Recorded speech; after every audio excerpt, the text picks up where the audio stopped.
My video is sponsored by Salama the Sound Off, JD from New York, Fight for Pro Wrestling, Argo, the Wrestle Talk. I got more on the way, so hit that like button, leave a comment, please subscribe my channel. I'm gonna make this video about maybe 2 hours, maybe an hour and 30 minutes. We'll see how long it goes. Thank you for watching. Thank you for all the support. Let's get right into it. Monday Night Raw just ended a few minutes ago. It just ended 5 minutes ago. So we're gonna go through all the Massive. We're gonna go through Massive next week. We're gonna talk about what we saw on the show tonight. Now this show was only about CM Punk. It was all about CM Punk and him making his decision on what show he's gonna sign with. Monday Night Raw, NXT, or SmackDown. And obviously we're gonna sign on Monday Night Raw.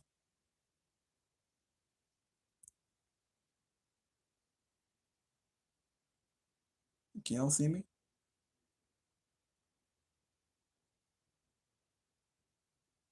That's weird. My phone must be some kind of glitch that I'm dealing with right now.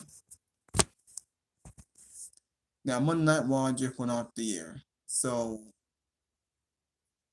very interesting. Now the show opened up with Drew McIntyre and Jey Uso. They had a decent match.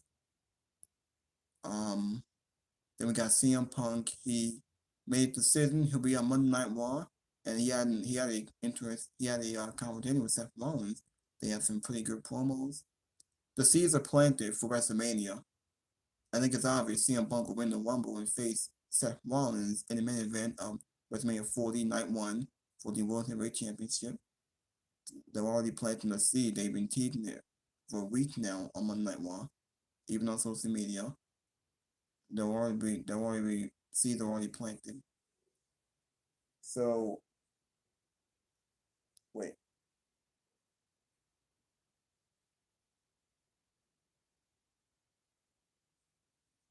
Alright.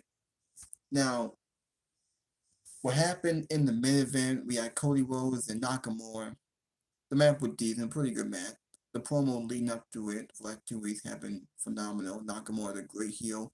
Cody Rhodes is doing good. Now, the match was decent. This match ended in a DQ. Nakamura used the red mist on Cody Rhodes in the match, got himself DQ'd, and attacked him after, hit the Kinshasa, he grabbed a steel chair, he hit the Kinshasa outside the ring, and this is what the commentary said.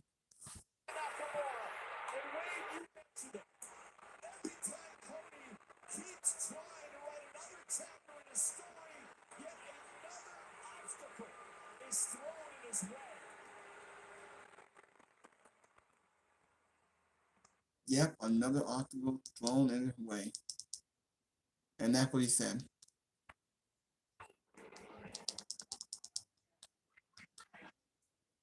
Alright, now I can show you what happened.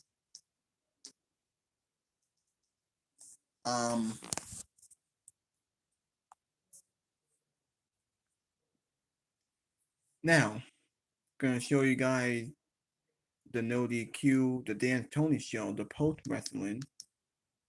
Gonna show everyone else. Drew McIntyre also Adam Pearce made Rollins and McIntyre official for the Raw Day 1. That's probably gonna be on January 1st, I assume. I think it will be. I created a man, I ended it. We have Becky Lynch, Nia Jax, whatever. This season? No more of these damn commercials. God damn these damn commercials. No more commercials, man. What the? Segment at 9 o'clock. Yeah, 9 o'clock. That's when we had this 7, very early. Problem with a lot of people. CM Punk and Seth Rollins confrontation. CM Punk signed with Raw. Seth is the first to welcome him. Drew McIntyre yeet down Jey Uso. We also had DIY and The Miz take on Imperium. They won. Apparently, The Miz again the rematch against Gunther for the Intercontinental title. We had Crafts in the Judgment Day continue. Rhea Ripley manhandled Maxine Dupree. Nothing settled between Cody Rhodes and Nakamura. And you guys know, Charlotte Flair got injured on SmackDown. I think I already talked about that. Charlotte got injured on SmackDown. Now, next week for Monday Night Raw, we have two tag team titles. We have the Creed Brothers versus Judgment Day for the tag team title. We have the women's tag team title being defended.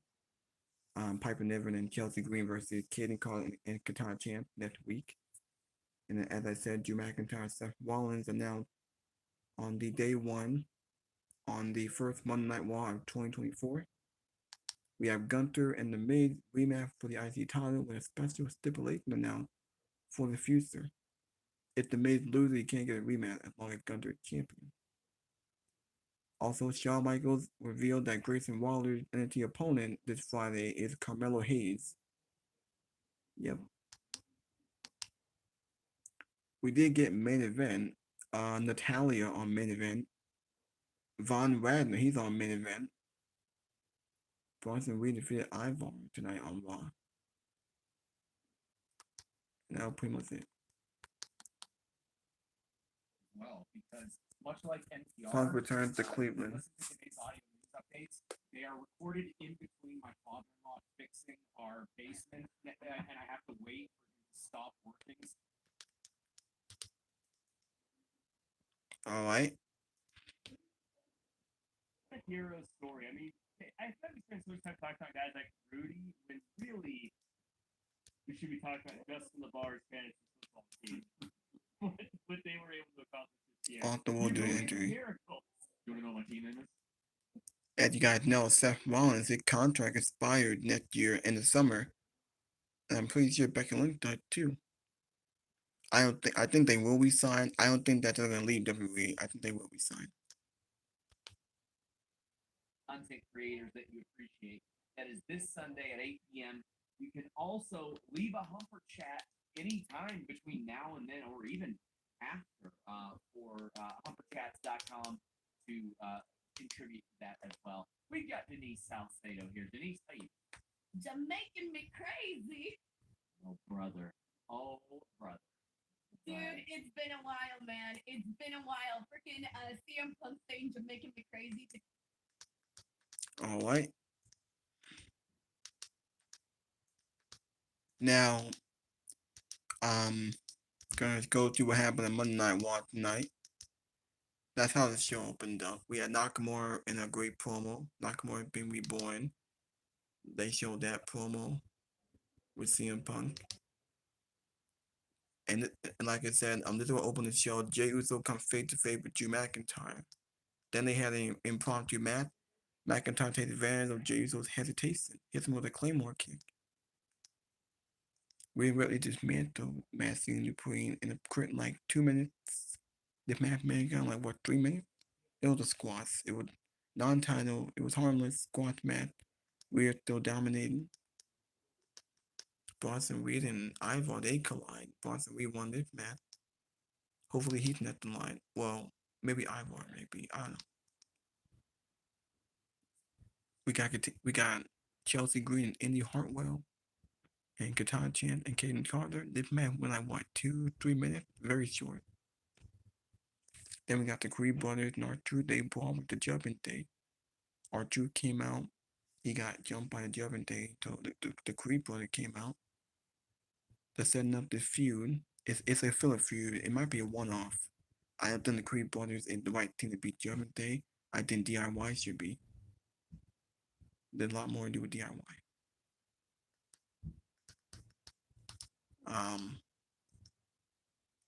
There's Nia Jax to Becky Lynch. Now these two are gonna have a match. I don't know when, but these two are feuding. I assume whoever wins this feud will probably face Rhea Ripley at the Royal Rumble. We still got next month until January. So these two are gonna feud for a bit.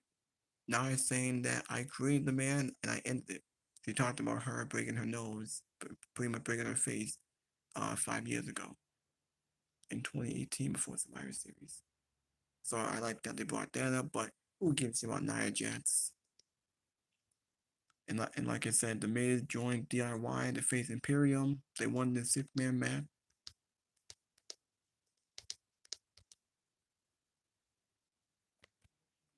All right, come on. In this landscape. Here's the thing, like when it comes to AEW and WWE, I feel like things have been moving like a seesaw, right? Like 1 second one company's on top, the other and feels like another one's got momentum, and that's just the way that I see things, like a seesaw. So I feel like, yeah, who the hell knows? But I'm excited. I'm very excited for 2024. I saw so many people. First off, I saw a lot of people say he's totally resigning. You mean re-signing? Hold on. Okay. On some of the most shocking free. Said tonight, CM Punk and Seth Rollins during that promo exchange tonight, when Seth Rollins was talking and talking and talking, and CM Punk at times had a look on his face like, yeah, you got me. Let it out. Yep. Hit me with your best shot. Here's where I got to prove that I got to take the fucking medicine. And it gave me vibes. I remember that night. I remember it clear. And I know a lot of you out there that have been wrestling fans for at least 11 years remember that night as well. Tonight, CM Punk and Seth Rollins gave me the exact. Seth is smart enough to work. You know, if things don't go an appropriate way, well, I could imagine AEW being like, yeah, let's break the bank for them. Let's get them over here, because that would be enormous. You just never know. And I will never try to assume the intentions or motivations or priorities of 1, millionaires, 2, artists, and 3, parents, because they got families, they've got art they want to make, they got money they want to make, but who knows where, who knows how that schedule necessarily pans out. But man, we're going to have a lot more. Oh boy, a lot more free agent news on Fightful Select. Just over the last month, we had confirmed that QT Marshall was finishing up on December 31st, that Deonna Purrazzo is exploring free agency, that Alex Hammerstone got an early exit on his MLW deal, and the Seth Rollins news as well. Just a ton of stuff. Get your super chats, get your humper chats in. KE775 says, what do you think happens with Deonna? On one hand, she had a bad experience with WWE. On the other hand, it feels like she might have more opportunities, considering AEW limited opportunities for women. Well, that's where all this priority stuff comes in, Denise. Deonna is 29, has been on TV her entire career, her whole career. But she is yet to have a big money contract, because Impact is not paying that much. She has done everything there is to do in Impact, but also a very safe place for her as well. She ain't going to get fired from Impact or anything like that, but she and her husband are main eventers in that company. She was in WWE on a developmental deal. And for a lot of people saying, yeah, but Triple H is running things now. Triple H was running things when she was parked for a year at a time in NXT too. I wasn't doing anything. She has experience in AEW, Ring of Honor, Stardom, AAA, Impact, WWE, NXT. There's nothing that she is going to be out of her depth. She got fired and immediately proved she could be a main event talent. She's one of the more interesting ones. I think so too, because here's the thing, like you're talking about her, how, they had her parked on NXT for X amount of time, right?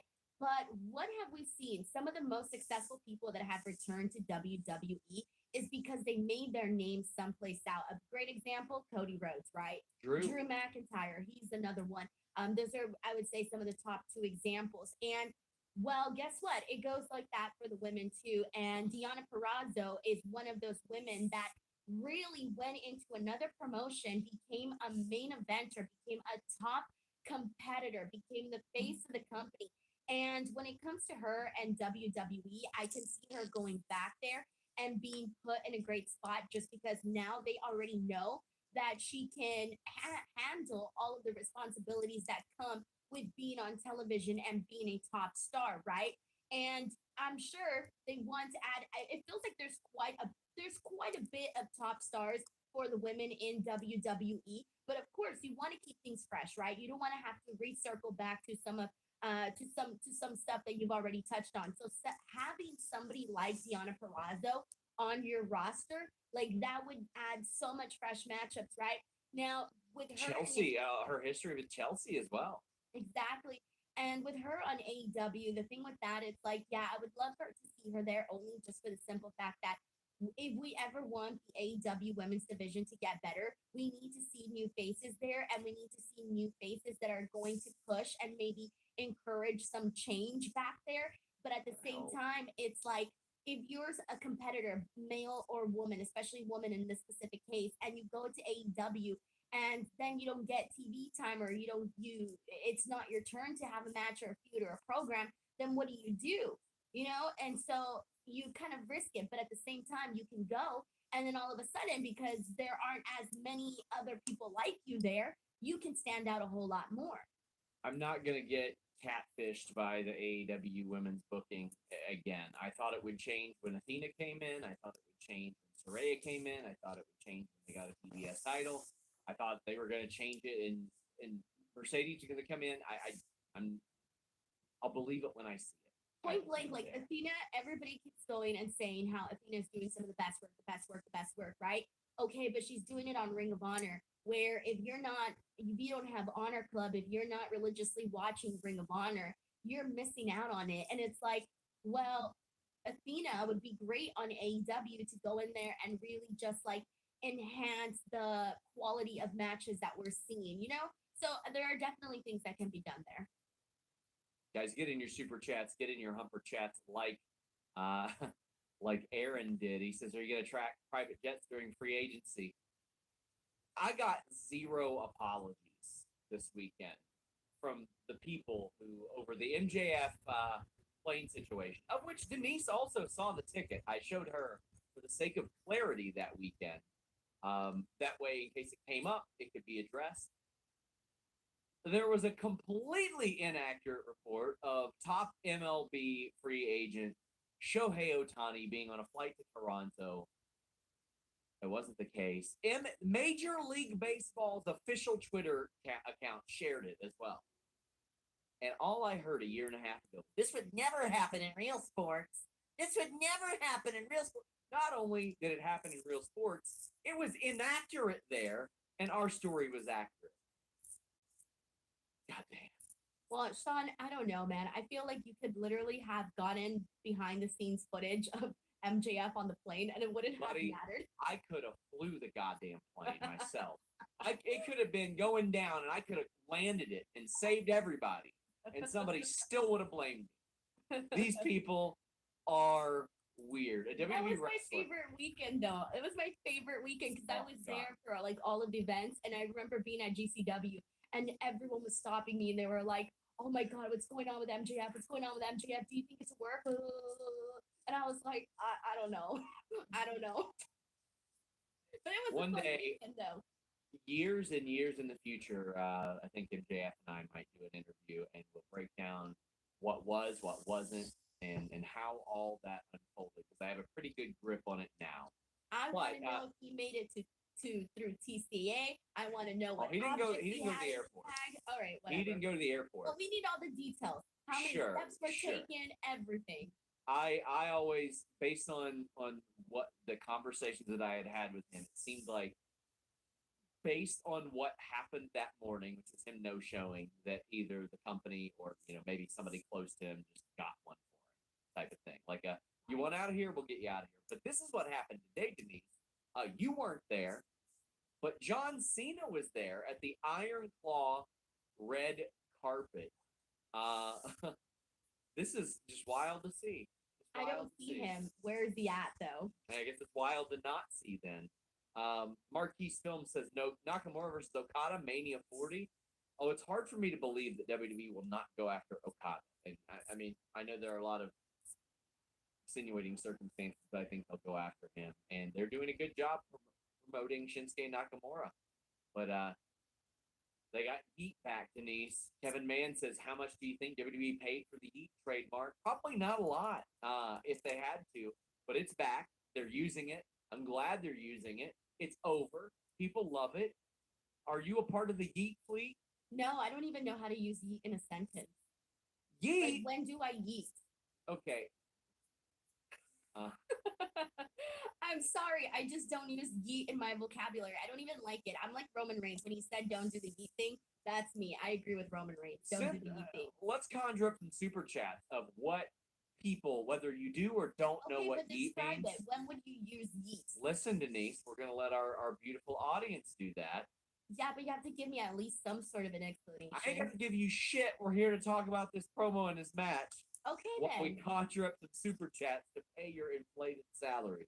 Anyway, Jey Uso comes out. He cuts promo. He's excited about Punk, yada, yada.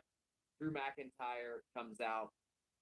They had a good 30 minutes to tell their story, from the entrances to the promo to the match. Drew feels disrespected. He feels very, very disrespected. And listen, the crowd is kind of on his side, and I think most people are. Like, they see Drew's point.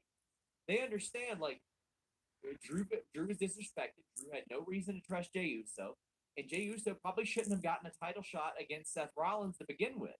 So Drew feels slighted by all of this, and I don't blame him. They had a great match, or I thought it was a great match. Somebody says Sean doesn't know either. I know what it is, but I'm trying to conjure some super chats here. But anyway. Excuses. Somebody says they have a yeet infection. You see, he gave a sentence, but I still don't understand what yeet is. It's not accurate. It's not right. It's not right. Here you go. Drew McIntyre yeeted Jey Uso off the top rope. Okay. So, like, Although the context in which Jey Uso uses the term yeet is much more versatile than that. Rockhard Joel Wood says Roman Reigns once yeeted Dominic Mysterio from the ring to the floor during his feud with Rey during the pandemic. Denise, if someone invited you to Taylor.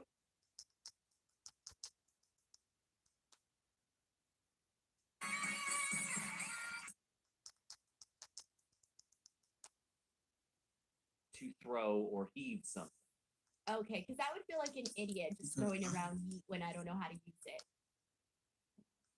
Like, I would just feel like a tryhard, and I don't want to do that.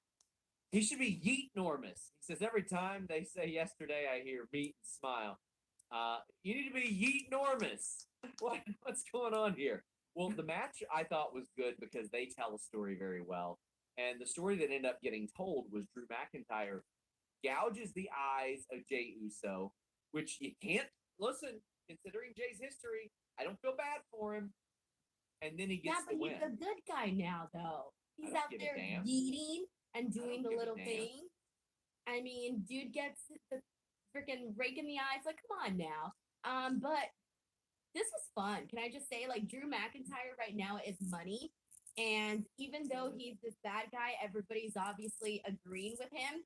And when he came down and he was saying that stuff about CM Punk and traveling the world with him and knowing the real person that he is, I thought all of this was like really good. And I love how he's been suddenly throwing some shots to CM Punk, but like that still hasn't really been addressed like between them. Like, even though we had later on that little interaction, it really wasn't like I don't know, it really wasn't them settling anything. So I feel like this is something that's kind of like brewing on the side while we focus right now on Seth and CM Punk. And I'm going to have a story over the next coming weeks about some of the things that Drew was upset about at Survivor Series. I think it was more that they weren't honest with him about Punk coming in than it was particular problems with Punk. But I love him saying, I know how this story ends, and the crowd booed him, and he goes, oh, I'm sorry, you know him personally? You traveled with him? You were wrestling with it? You did all that stuff? Oh, I'm sorry.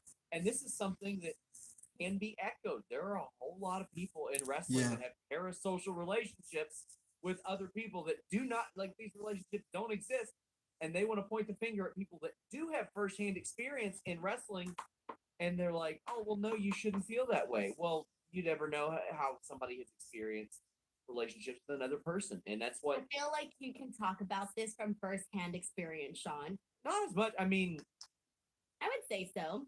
like, I mean, there are so many people that think that I hate CM Punk. I love him as a performer. I've had some good conversations with CM Punk, and there have been some conversations where we're like, well, it sucks that we got to talk to each other right now. I was trying to recreate the Tony Khan. Oh, okay. Yeah, that You one. know? Good luck. Good luck, buddy. Good luck recreating that one. I got an apology for that one. Wait, what are you talking about? Oh, never mind. Different No, story. I was trying to no, I was talking about the Tony Khan gif where he.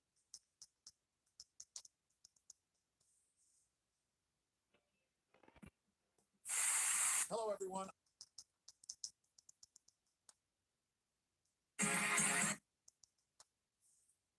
At that time when you said it, I was like, no, Sean, that's not what I'm talking about. That's not. Stop right there. I'm not trying to get you to go there. Oh my god. No.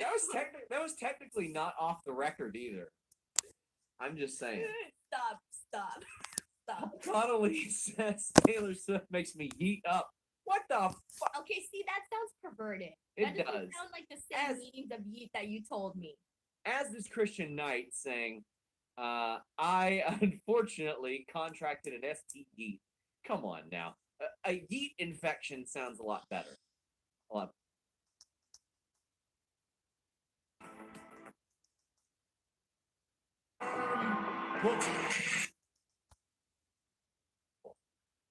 Alyssa. Sounds awful. I used to hate people on Vine back in the day.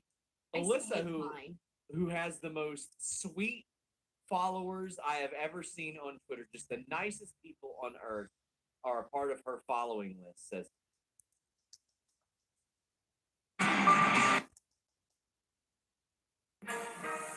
come on. And look at these ads. Nell says Denise's inflated salary. It is inflated, but hey, I mean, you guys are You can helping pull us up out. somebody from Fightful Developmental. I'm gonna tell him you all said that. What? Brandon Charles Powell says, I loved Drew sarcastically apologizing to Sammy and then yelling, "You see, Jay."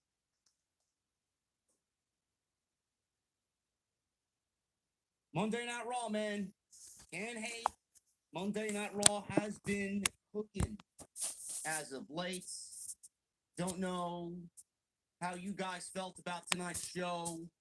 I know some people still find it to be a task to sit through at 3 hours. But I thought tonight's show absolutely flew by, man. It really did not feel like 3 hours to me. And you all know that I'm going to be upfront and honest with you every single time. It really didn't feel like 3 hours to me. I thought Aired his grievances. He's done. He got up. He walked out of the building. He walked out of the company. We would not see him again on WWE television for nearly a decade. Coincidentally, the Rocket Mortgage Arena, back when it was the Quicken Loans Arena, was also the building where CM Punk suffered his very first loss in his very first fight in UFC. He got mauled in 2 minutes by Mickey Gall. Tonight, he was back as a free agent. Which brand would he sign?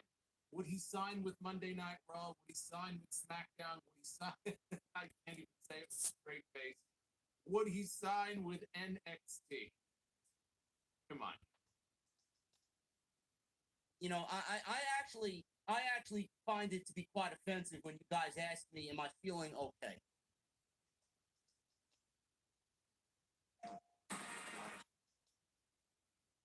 This holiday. Nobody asks. Nobody damn asks. Also, you can subscribe to all those open. Like a fucking show. I mean, I don't know. Who the fuck do you think you're watching? You watching Denise or you watching JD? Who you watching? Yes, I know it's not typical of me to say a WWE great. This ain't Vince McMahon anymore. This ain't Bruce Pritchard anymore. Exactly. If you don't like the fucking show, then don't watch the show. Simple. Simple. But I'll tell you what, if you're not watching WWE programming, then you're missing out. Then you're missing out. I got years upon years upon years of back catalog where I have ingrained you guys with the fucking knowledge of what we used to watch. This is what we all waited for. You're gonna swerve somebody, at least make it make sense. So CM Punk is on Monday Night Raw, but not only is CM Punk on Raw, we got something else. What I was hoping that we would get, which was the first face-to-face in the ring between CM Punk and Seth Rollins. Same Seth Rollins who has been doing interviews talking about all the reasons why he does not like CM Punk. Punk has been talking crap about WWE ever since he left. Punk has been talking crap about him. He said at one point Punk called him a bootlicker. All the reasons why he really genuinely does not like him. And of course, we saw what happened in Survivor Series when the camera stopped rolling, flipped him off.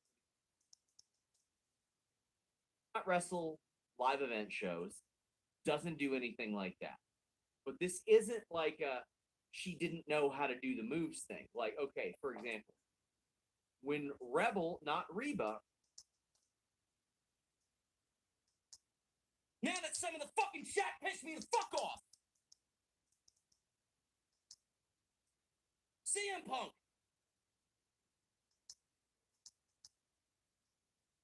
I think we can all agree. The way he returned the promo that he cut on Monday, 2 weeks ago, it just wasn't it. Just wasn't it. He showed up on Friday night, this past Friday, absolutely laid it all out. Great promo. Great promo by Punk. I'm defending AEW from you. As if Punk Aided in week 1. workout. She got exposed a little bit here, and that's unfortunate. Because so far we hadn't seen it. And I know people are saying sandbagging. He took the criticisms. Clearly, he was not going to rest until he fit. And clearly, he might have caught wind of what we said, because I find it to be just ridiculous that basically everything that we said was in that promo, and then at the end of the promo, he's swinging an immense. you don't come in here and destroy my hope from within. And you're going to see a lot of people talking about the fact that, okay, AEW, similarity. You know what the big difference is between that promo and this promo? The key difference is that here, it actually makes sense. Here, it actually does make sense. You know what Seth Rollins is talking about, because Punk, now coming out of that run in AEW, has a track record that isn't exactly great for certain things that went down. I don't really understand why everybody was like, oh, well, just give it time. Give it time, sure. That is the statement and the. Maybe do it then. But Yeah. after this match, we got to this, which was very cool to see, because I love Ivy Nile. She's great. And to end the match, I love Rhea Ripley using the Prism Trap, especially when she does it like this. The old Gorilla Clutch. Just a phenomenal move. I'm down for Ivy Nile versus Rhea. I would like for them to make sense of it. I would like for them to be like, oh, okay, Ivy Nile wins a battle royal, or wins a gauntlet, or wins a tournament, or wins something to get that match. Because I love Ivy Nile, but Ivy Nile has exactly a 0 wins on WWE Raw. So it doesn't make sense for her to just get a title shot. So with Ivy Nile, based on what I've seen from her on NXT, they kept it very simple with her when she was on NXT. Like, you could see some growth in her. I wouldn't say that she had the same kind of growth. Monday Night Raw is the only option. Yeah. Why isn't SmackDown an option? I got this question today. Well, why isn't SmackDown an option? Well, they just moved Randy Orton. Why do you want Randy Orton and CM Punk on the same brand when Randy Orton should have the spotlight all to himself, feuding with Roman Reigns? They That's a- got LA Knight over exactly. there. AJ Styles is set to come back. Roman Reigns, the Bloodline are over there. They're doing what they need to do over there to tell the stories that they need to tell over there. And come WrestleMania season, when Cody Rhodes either wins the Royal Rumble or the Elimination Chamber, depending on which road he takes to get to WrestleMania and the main event against Roman Reigns at WrestleMania 40 in Philadelphia, Cody Rhodes will be over on SmackDown. So you can add Cody Rhodes to the list of names on SmackDown. So why would you want to move CM Punk over to SmackDown? Doesn't make sense. NXT was never an option. CM Punk, I'm sure, is going to be an influence to some of the young kids down there. CM Punk is going to give some advice to the young kids at the Performance Center.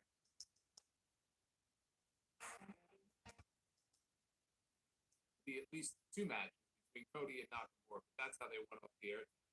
We'll say on a positive note, a lot of times we get to this time, get to the holiday season, and we have seen in years past WWE phone in these shows. There are times we get to the end of the year, there's no pay-per-view anymore in December. We used to have TLC pay-per-view, no more. That's gone. So we have all of these weeks. We have another 6-7 weeks until we get to the Royal Rumble. It's very easy for them to do what they've done before around the holiday season and just phone it in. They did not phone this show in. This did not feel phoned in. We had a good opening match, good closing match.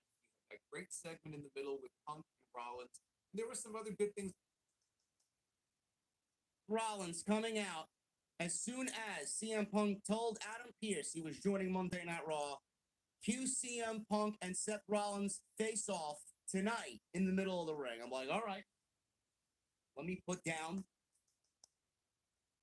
They did that a couple of years ago as well.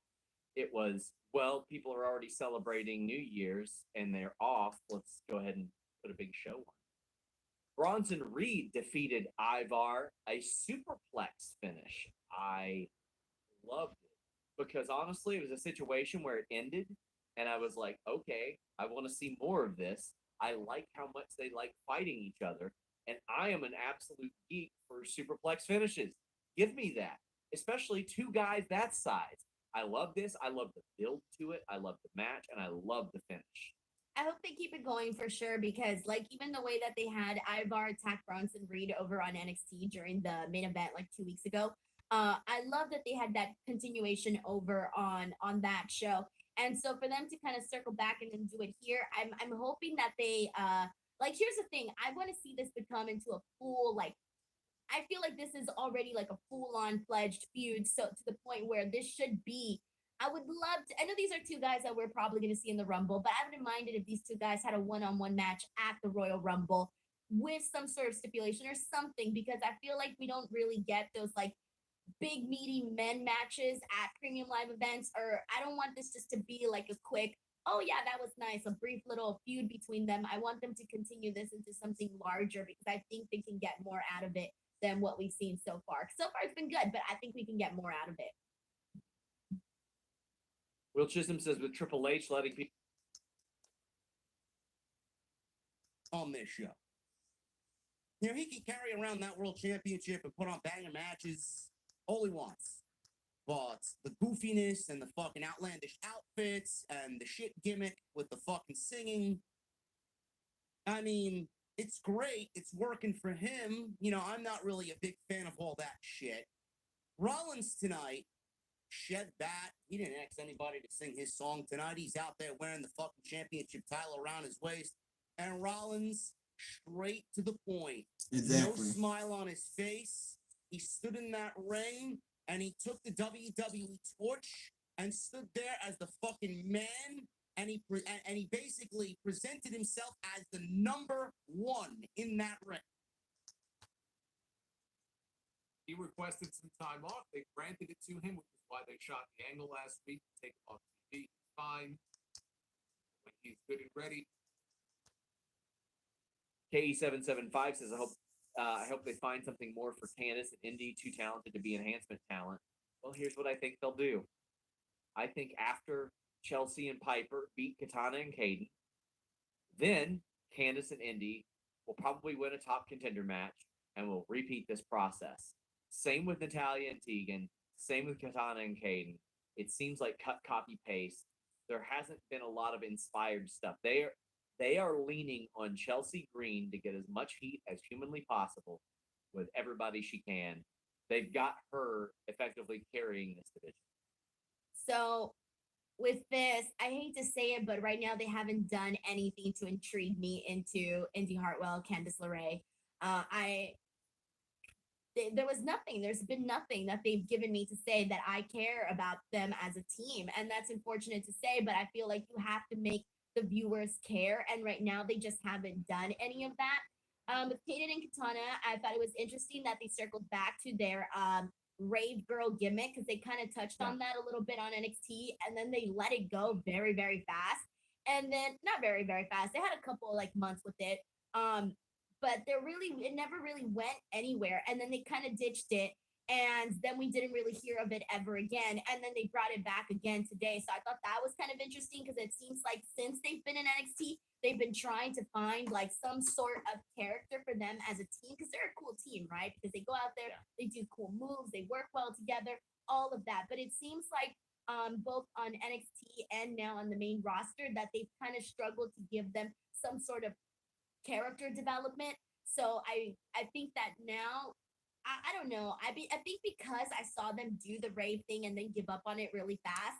I don't know what I'm really expecting to see them do here on the main roster with the character side of things, but I do hope they find something that works and feels authentic to them because if not, it just kind of feels like they're always trying to they're always trying to find some place to fit in. That's what I feel for Kaden and Katana. Like they haven't fit in anywhere yet. And so I hope they find the right things to do with them. Rock Hard Joel Wood says, which main company pay-per-view do you think Mercedes is likely to compete in next year? Wrestle Kingdom, All In, or WrestleMania? I think WWE should make a play for her. They should definitely make a play for her. I'm going to say All In just because it's furthest away. And go ahead. I'm going to say All In because she has to finish the story. She was there in the audience. So shouldn't she be there in the ring? Yeah. There you go. Yeah. That's what I'm going to say All In. Bizarro Big L says Denise's sports opinion should have been yeeted out the window when we found out she was a Jets fan, is an example of a sentence. Couldn't enjoy tonight's show fully with the BS. Fully with the BS hate with Mark Briscoe going on. Not a bad show, but I'm making Cajun pulled pork to battle the hate with the meat. I appreciate you dropping your humper chat, and I wish I had some of that Cajun pulled pork as well. I was going to say, do you even... That man was left to stew at home for 3 months, based off what Adam Page said. I forgot about that. I did forget that Brock ripped his shorts at SummerSlam. Now that you reminded me of that, I'm laughing all over. So McIntyre removed one of the top turnbuckle tags. The referee was busy. All he wants to say, like he did with Adam Page. Now, I will say this in addition to what happened tonight with Rollins and Punk. For all the people that tell me, oh, well, you're an AEW shill.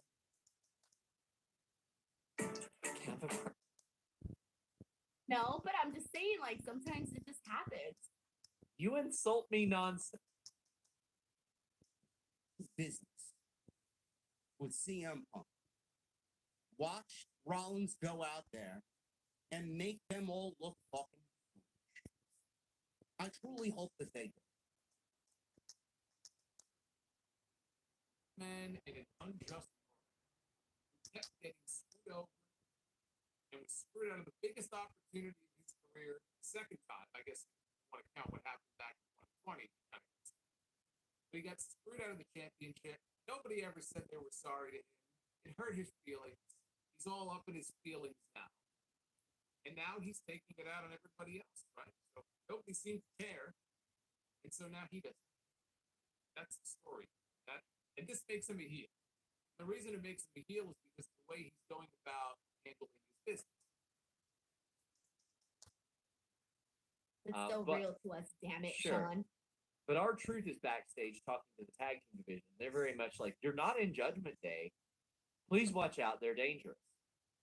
R-Truth comes out interrupts their promo, and Damian Priest entertains it. And I like that he entertains it. But JD is livid. Because JD actually had to do a lot of work to get into this group. He had to do a lot. So he's not happy about this at all. And it's supposed to be his situation to take care of.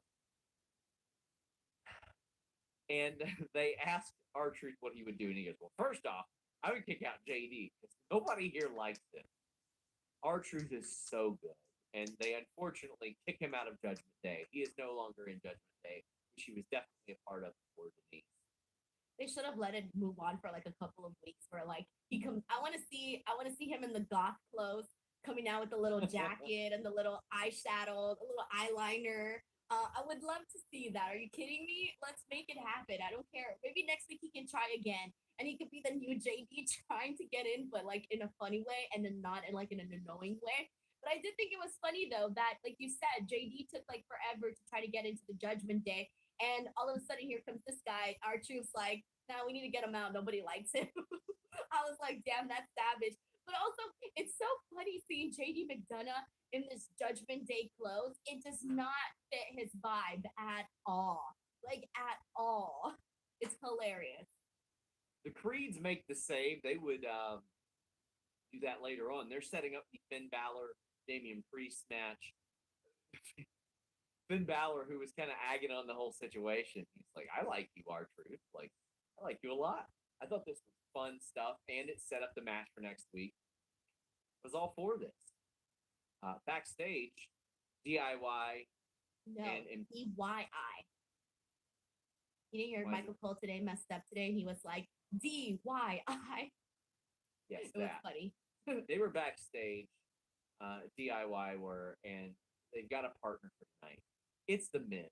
And they've got, some not so great history with The Miz. But The Miz is very much like, who's the girl that Amanda Bynes plays in Easy A, who's a complete asshole? That's not man. To stand there, look me in the face, and disrespect me. But I'll tell you what, Seth. You want to talk about world champion? Here's some breaking news for you. I'm entering the Royal Rumble. And when I win the Royal Rumble, for all we know, I may choose you. He at will choose them. WrestleMania. And he left it at that. Yeah. He left it at that. Punk didn't have to say anything. Punk basically stood on his ground and said to Rollins, I'm going to win the Royal Rumble, motherfucker, and I'm coming after you. Rollins may have tonight, but don't you think for a second that CM Punk ain't already got a promo written for Seth Rollins? Get the win. Afterwards, Miz challenges Gunther to an IC title match. Gunther's just frustrated. He's like, you know what? I'll give you one, but if I win, you never get to challenge for this title as long as I'm champ. I thought all this was great. It continued the DIY Imperium feud. It furthered and gave a reason for Miz to challenge Gunther. It gave Johnny and Miz wins in Cleveland, where Johnny was supposed to return in Cleveland months ago and got pulled from the show. I thought this just did a whole lot. It got DIY and Miz over. This is how you treat somebody in their hometown, Denise. You make them look like a big star. You don't embarrass them all the time. I thought this was great stuff. Sure. So we're not gonna go with Miz defeating Gunther, are we? Like that's not gonna happen, right? All right, good. Just Hell making no. sure because I for a second kind of had a little bit of a panic moment where I'm like, sometimes I get used to like I forget that we're seeing Triple H's version of WWE sometimes, and sometimes like the old habits come in, and I start thinking, oh my gosh, like are they gonna have the Miz defeat Gunther? And then I'm like, okay, maybe not. Maybe like Vince McMahon running WWE probably would have had this happen, but Triple H running WWE hopefully does not have this happen. As long as, because like here's the thing, like I didn't even care to see Gunther versus the Miz again. I was ready to see Gunther move on to something else. But as long as Gunther wins and we don't see no redemption story for the Miz, I'm okay with this. But after that, I want to move on to something else because I didn't even know we were still going to be with the story after the last time we saw it at the last PLE. Love the segment though, but yeah, I'm with you. After this match, let's move on. And I would do it day one, or let's see, we got next week, and then probably I think they might take Christmas off. I don't know if they're doing a double taping next week or if they're gonna do a best of on the 25th. But you got next week 2 big tag title matches, and then the day one. Is that Denise? So if we don't do a show on the 25th because they do a best stuff, Muted. Let's hear from our sponsors. But he can say he's got to bite his tongue. This is a volcano waiting. Kept it short, which was for the better, but this was not a good night for Maxine. This was awful. It's only 2 minutes, but it was an awful.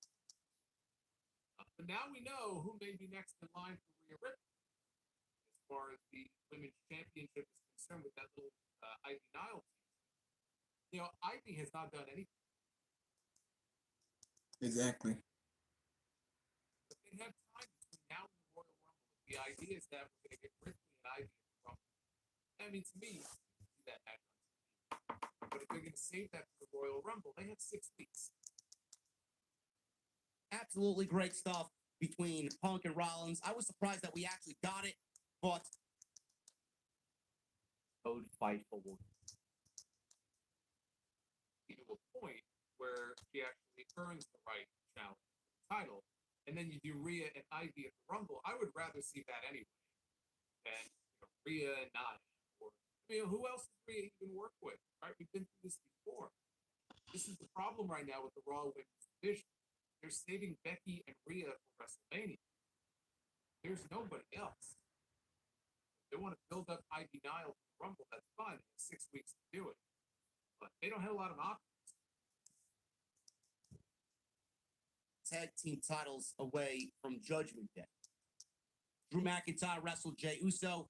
All in all, a solid Monday Night Raw tonight from Cleveland, Ohio, and we are going to go over it right here on Off the Script. WWE. I would do a change.org petition if that please. happened. I would be so freaking pissed. Like, I'm not about these Twitter meltdowns. Oh boy. We go to commercial, we come back, and we have Jey Uso.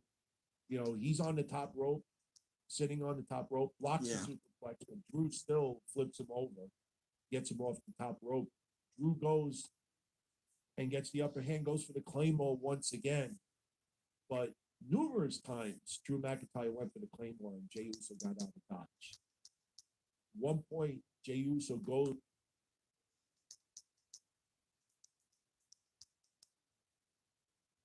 You know, I've seen people say Ilya should come up and do it. No, I think he got his one big win over Gunther like that.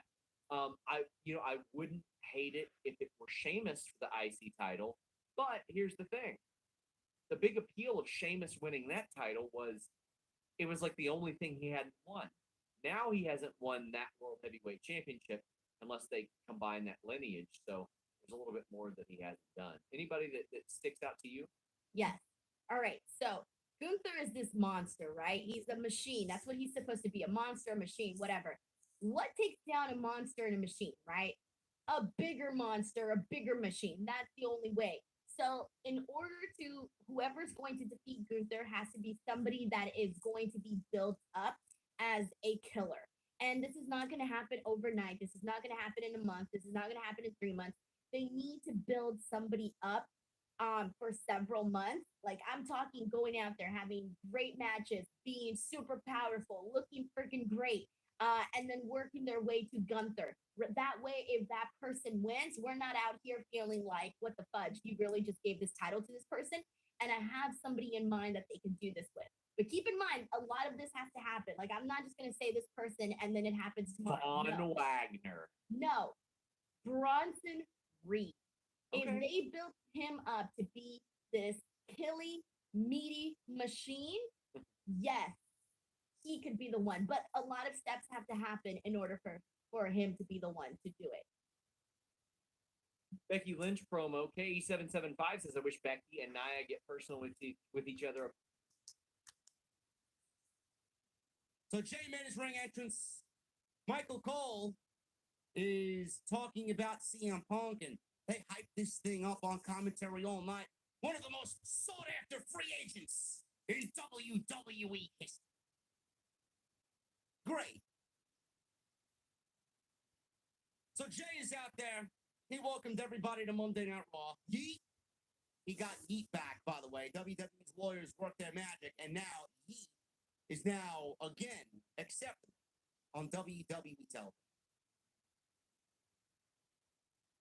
So he welcomed everybody to Monday Night Raw. He says he's also excited to have Punk back. He asked fans to say yeet if they want Punk to sign with Raw. Obviously, they said yeet. He shifted to talking about what Drew did to him last week. He said Drew isn't trying to be honest. He says he's two-faced. He said tonight he's going face-to-face to settle their differences. He also wished Sami Zayn well because Drew McIntyre put Sami Zayn on the shelf, and Sami Zayn is now out, storyline-wise, for several weeks. I'm sure we'll see him ready for the Royal Rumble. But Drew McIntyre, he walks out there.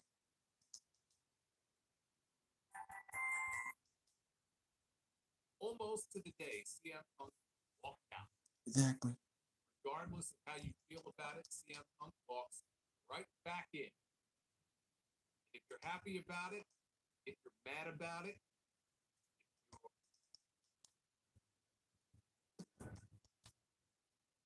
At any point made me more interested in Nia Jax. I thought this was all Becky Lynch. Like, to me, this was all of the intrigue came from Becky's side of things because I thought she had the best lines. And here's the thing, like one of the things that Becky Lynch brought up. they played Seth Rollins' theme music. World Heavyweight Champion walked to the ring. His attire of choice tonight was a sparkly purple jacket. He looked like what's that character? The McDonald's character, purple guy. Let's say Barney the dinosaur. Who's the purple guy?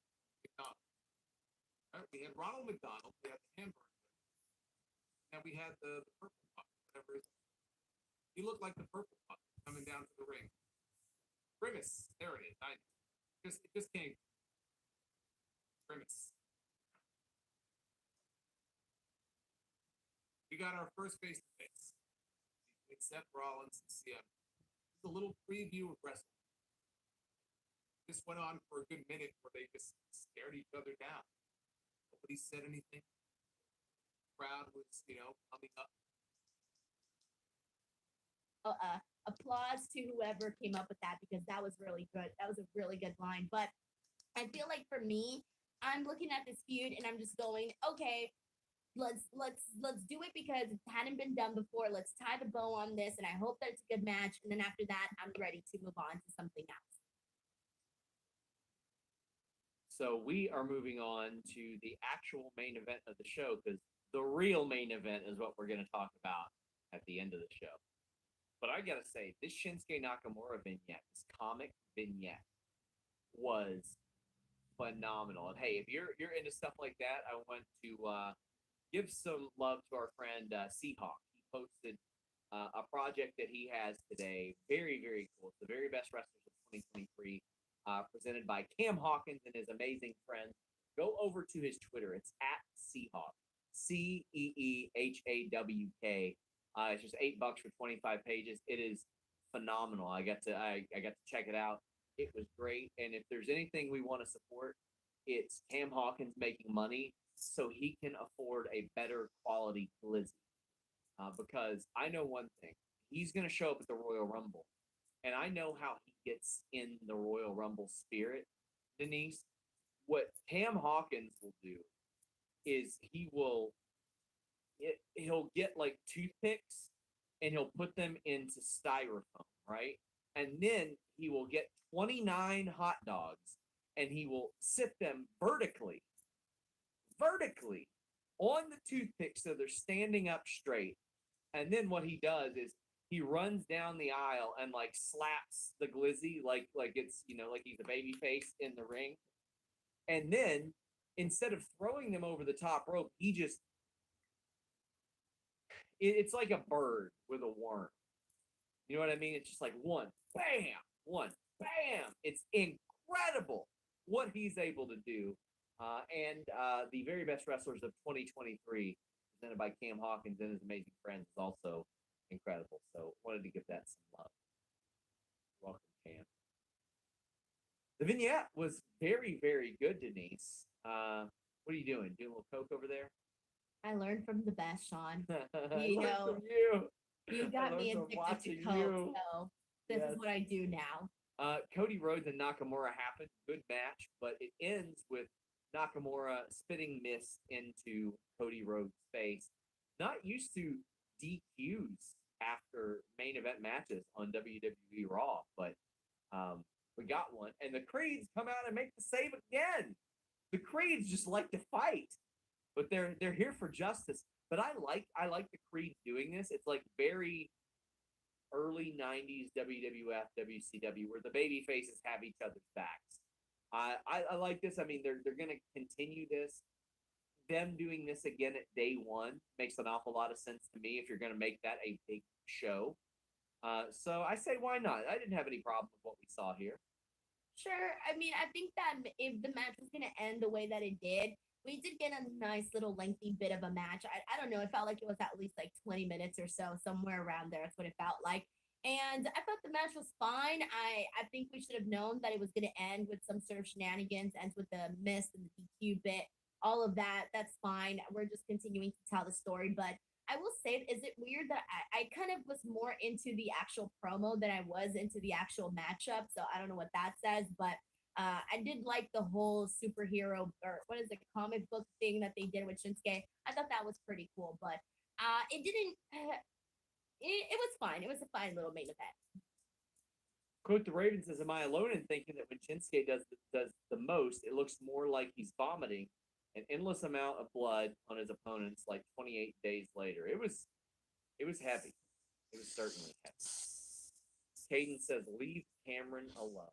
Well, we're not going to do that. But what we will do is talk about this CM Punk, Seth Rollins promo. CM Punk comes out. It's time for him to make his decision. He picks Raw. But he also told the story about Cleveland and how he debuted there, how he got his championship taken away there, and about how he walked out there. And he said that if there are any fans that felt betrayed by him walking out, he apologizes. Never thought I'd hear that. Honestly, didn't really feel like he needed to if he was taking care of himself physically, personally, based on what I saw from that. But hey, you know what? This is his story. This is his type of thing. But Seth Rollins ain't having it. Oh boy. There is a lot of truth and real feelings involved in this, as Luis promotes our super chats and upper chats, which we have plenty of.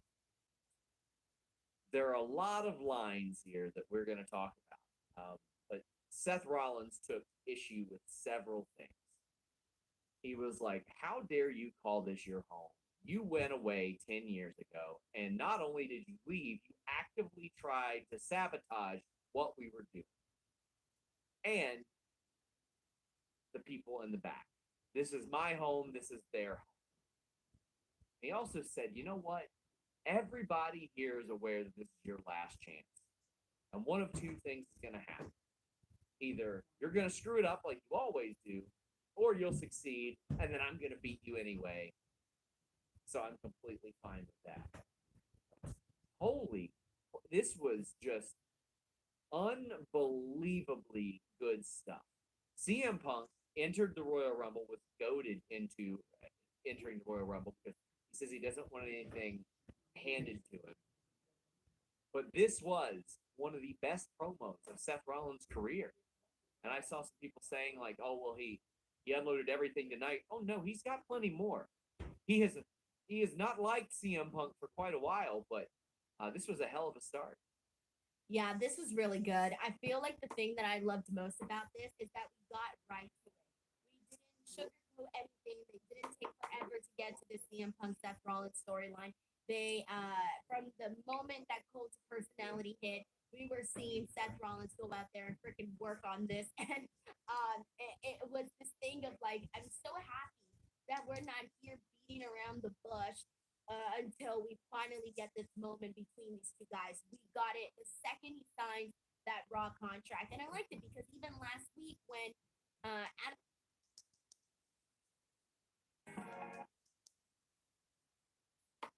JD McNugget, he said the wheels aren't falling off. Rhea Ripley said our truth keeps breaking into our.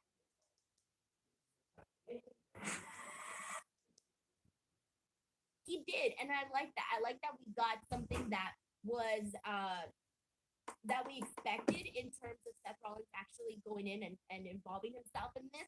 And I like that we're just getting right to it. But in regards to Seth Rollins' promo, I thought he did a magnificent job, man. Because, CM Punk went out there, he did his whole bit on the microphone. Everything that he said was pretty cool. I liked it. Everything that's happened with Punk since SmackDown on Friday has been very great. Love the SmackDown promo. Love all of the backstage interactions that he had. Same thing today, like the promo today, like all the interactions that they had with him today. And I also like that during this, they basically told us not only is CM Punk going to be in the Rumble, but it's very crystal clear that he is coming for Seth Rollins. Even though he said maybe, I feel like that was enough to get people going, all right, we're going to get this match at WrestleMania, and I think that's really important. Shout out to CM Punk. Now, the important note there in all of this is CM Punk's story is not winning the WWE title. He's done it. It is not beating Roman Reigns. His story, he always wanted to main event WrestleMania. Always wanted to. And even he, in 2014, he knew that was Bryan Danielson's year. He said as much in the podcast.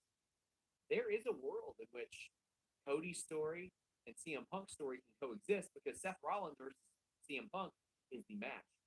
I feel a little bad for Becky Lynch and Rhea Ripley if that's the case because Becky Lynch has been working with Trish Stratus years out of retirement, went to NXT, worked with a bunch of people, finishing a story with Nia Jax, while Rhea Ripley has become one of the most over people in the company, doing all the media tours, heading to Australia this week with Dominic to do that.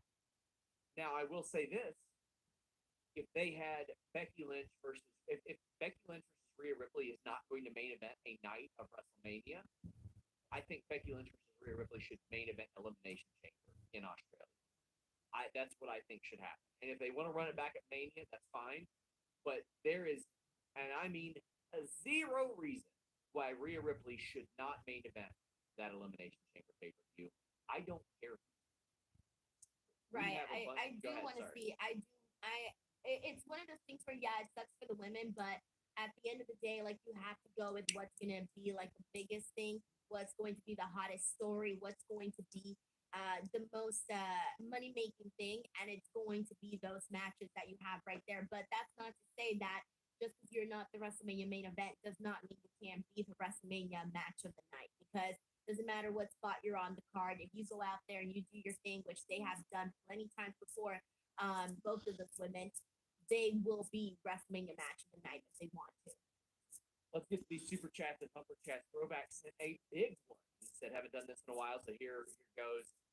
Do a good deed, pay it forward. They need to go back to the ROH days, mention Rollins and Punk's history, lead it up to NXT and the social. My son has surgery next year. Keep your fingers crossed. We send our love to you, Throwback. We always love hearing from you. Their history doesn't need to go back very far because they had history when Seth Rollins was in the Shield.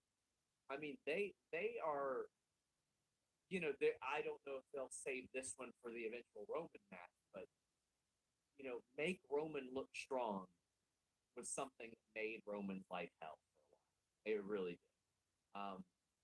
But Punk and Rollins faced each other a whole bunch of times. like over 24 times between live events and TV and all that stuff. But like I'm just looking back at the shows that were broadcast. Yeah, they had over a dozen matches against each other. So there's plenty of history to draw on. KE775 says, if you're guessing who wins the Rumble, Punk or Cody, and for women's, Becky or Bailey. In my humble opinion, those are the best options. You know, it's funny because I could see Cody or Punk winning the Rumble, which Punk has never done, by the way. Even though he had one of the best performances ever when he was in the Straight Edge Society. But the other one could sort of win the Money in the Bank briefcase off of Damian Priest. When Damian Priest was waving that around in front of Punk, I expected Punk to be like, yeah, I remember my first one. Like, I've had several of those things. Like, I don't give a damn. But I think there are ways to get there. Nostradamus says, when CM Punk beats Cody Rhodes over the top to win the Rumble, do you think Cody gets his title via #1 contender match at Elimination Chamber?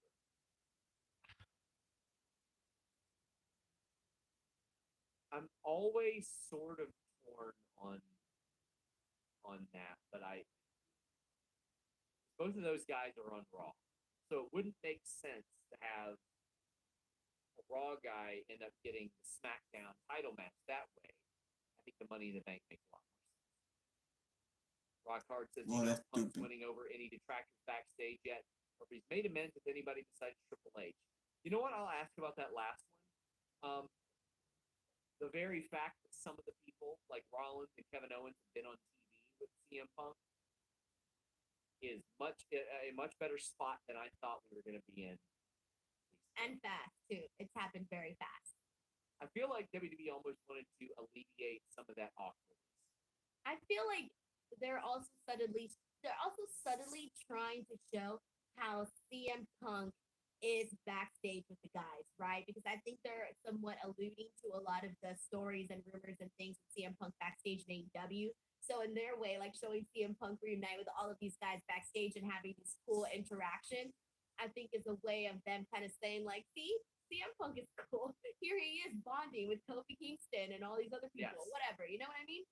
And that's something worth mentioning too. He didn't reunite with Kofi. I once got in trouble for asking Kofi if they were still friends on a WWE interview. He was great about it. He didn't have a problem with it. I got yelled at by WWE for even asking. Keep in mind, CM Punk was on WWE backstage at the time. Go figure.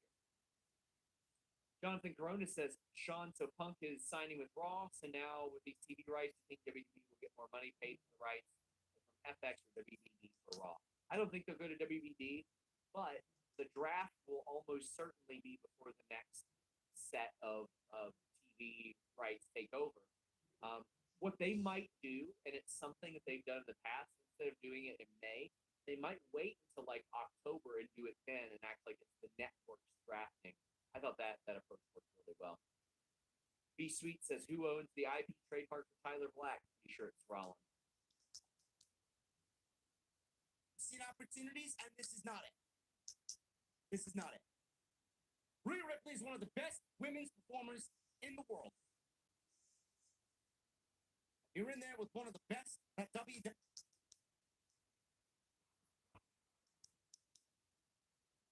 What is the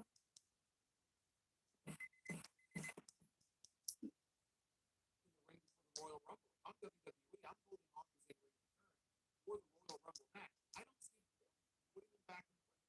The only thing I could see them wanting to pop a big number. Fine. Yes, exactly. And like Seth, I will give Seth a lot of credit for that because that line, like saying that CM Punk was a cancer, is a cancer, however it is that he worded him, that was such a strong thing to say. And I felt like at the time it was a mixture of like, I really feel he feels this way, but at the same time, like, is he working because of Seth Rollins? Like because of the way that he is in interviews, he's like, he answers Yes. questions truthfully. He kind of like borders the line between in character and not in character sometimes. He answers them as Seth freaking Rollins, not as Colby Lopez. Yeah, it's very interesting. And so I think he's done a really good job of like making that, like even one of the recent interviews that he did on SI, I thought that one was really good because I thought he gave some really good answers He to was that. working too. 'cause Yeah, he and it didn't was know. great. He did know before the match. I know that for sure. Right, John right. John Wick says Priest cashing in versus or during Punk versus Seth at Mania. No, they won't do that. Marquise Film says didn't know I needed Punk and Rollins this soon. This segment slap. Overall good show, but I cringe every time I hear the word superstar. I don't because now so many other places have adopted. Will says love how Seth and Drew hate Punk, and the New Day loves him in storyline. I mean, the people that should hate him in storyline do hate him in storyline. That much I appreciate. Will says this story is how I wish Punk would have been introduced when he came into AEW. Well, speaking of AEW, this was a very like Hangman-esque promo because Hangman was like, "I'm trying to protect AEW from you and what you are." Boy, did that age really, really well. And now Seth Rollins is saying much of the same. He's like, I'm trying to protect WWE and what we've made it from you. Call me crazy, says Punk on up, up, down, down with Kofi. I don't know how much of a gamer he is, but I Well, can see it happening. he did throw shade at Ricochet for not being a good gamer. You only throw shade at somebody for sucking at games if you rule at them. And if you suck too, then you can't be throwing shade, right? Said there are a lot of ghosts back there. He points to the back. Says he debuted in this building. You guys remember? You might not. I walked out here with Mickey James on my arm. Lucky guy. He said he debuted with Mickey James. It was so good. They roll into a Falcon. Like, you don't even sell it. Podcasting I've ever heard in my entire life. Just they really were, and that's another reason I wish that they would make up. They do great stuff together. So Hush much is said, craziness has happened between them, but it would be something nice if down the line they mended it. I'm working on a 10-year retrospective video that's going to cover all of this. Hush says Seth promo work was mostly work, I assume, but his everyone knows it's your last chance felt like a shoot. But I could be wrong. Any insight? It's the same as Punk, and Punk has to come into this company knowing tough shit. People are going to take shots at you. Pull up your big boy pants. This is your last chance. In AEW, when people would take shots at him that he hadn't approved, even though Punk had done that for years, wasn't quite as easy going. Meet Normus, not eat Normus, as Punk and Rollins Raw to another level. Then Big Bronson and Ivar started slapping meat on the way to a spicy meatball of a Raw tonight. Last call for Super Chats and Humper Chats. KE775 says, if it's Becky versus Rhea at Elimination Chamber, then do Becky versus Diana at Mania, Battle of the Arm Bars. Use that as a pitch to get Diana back. I have spoken. Listen, if WWE wants Diana, they're probably going to get Diana. She is still yet to have her big money contract. She's 29 years old. She deserves the spotlight, but also they have to see how she'll get over in WWE. You can't just outright promise, hey, Becky at Mania. It's not going to work like that. I hope it does. Listen, I've been a big fan of her work since like 2017. Mike the Jeweler wraps us up. Says, Geek, what's up, SRS? Hello, Denise. So, what do you guys want to talk about? WrestleMania Night 1, Rollins Punk, Night 2, Roman Cody, all stories. Bipolar Punk needs to decide if he's the voice of the voiceless or the voice. The moist of the moist of the moistness. What does that even mean? Yeah. All I know is that people hate the word moist. So maybe that's why Mike the Jeweler said that. Moist of the Well, moist of the moistness. I'll tell you what I like. Nobody's talking about The Rock right now. We're talking about No. Roman, Cody, and Seth. And we were Seth talking Punk. about The Rock, like, God, like what, like a month ago? When did he do that Pat McAfee thing? They want to do Austin and Punk as well, and nobody's talking about that. Denise, tell the people where they can find you. YouTube.com/Denise Salcedo. That's the place to be. Guys, tune in this Sunday. Fightful holiday stream. Leave us a nice humper chat ahead of time. Help those bonuses up for our great staff. Until next time, guys. Oh, I'll see you later.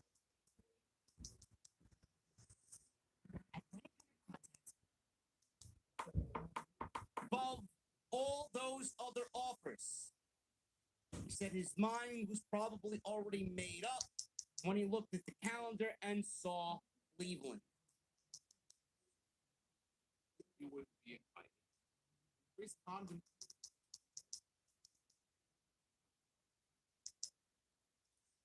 Now, Drew McIntyre was on Law Talk, said he will do whatever it takes to start 2024 and WWE. Okay.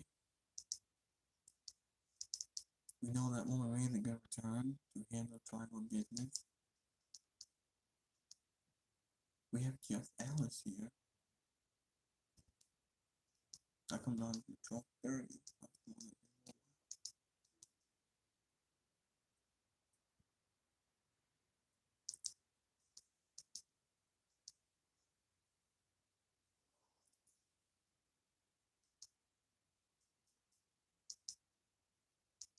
Um, okay.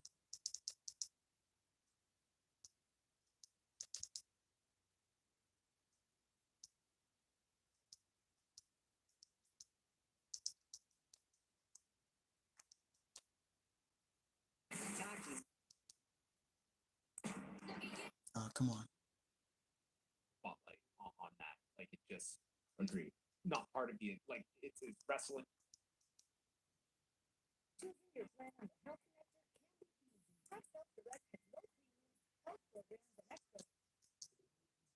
R-Truth. Now, Damian Priest reads a little bit of the riot act. With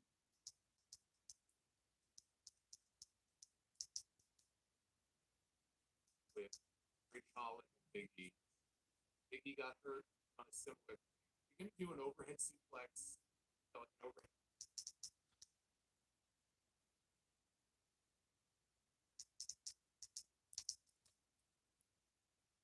You don't know how lucky you are to even be in this ring right now. He asked him for one thing, please, says Rollins.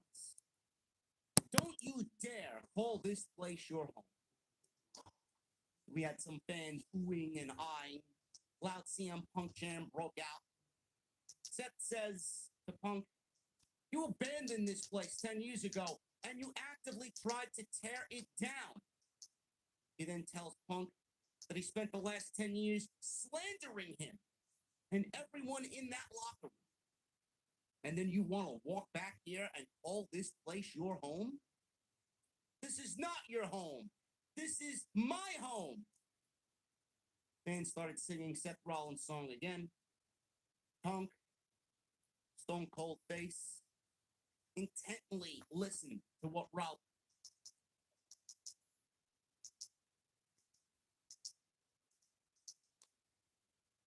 Everything in his power to protect his home from people like him.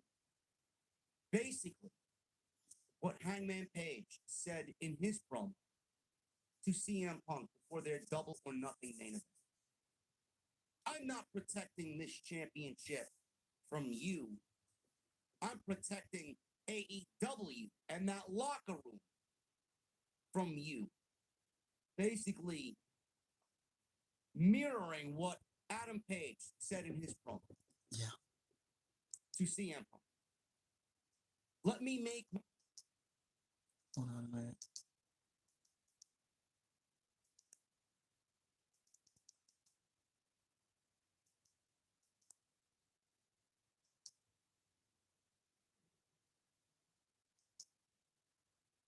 Oh.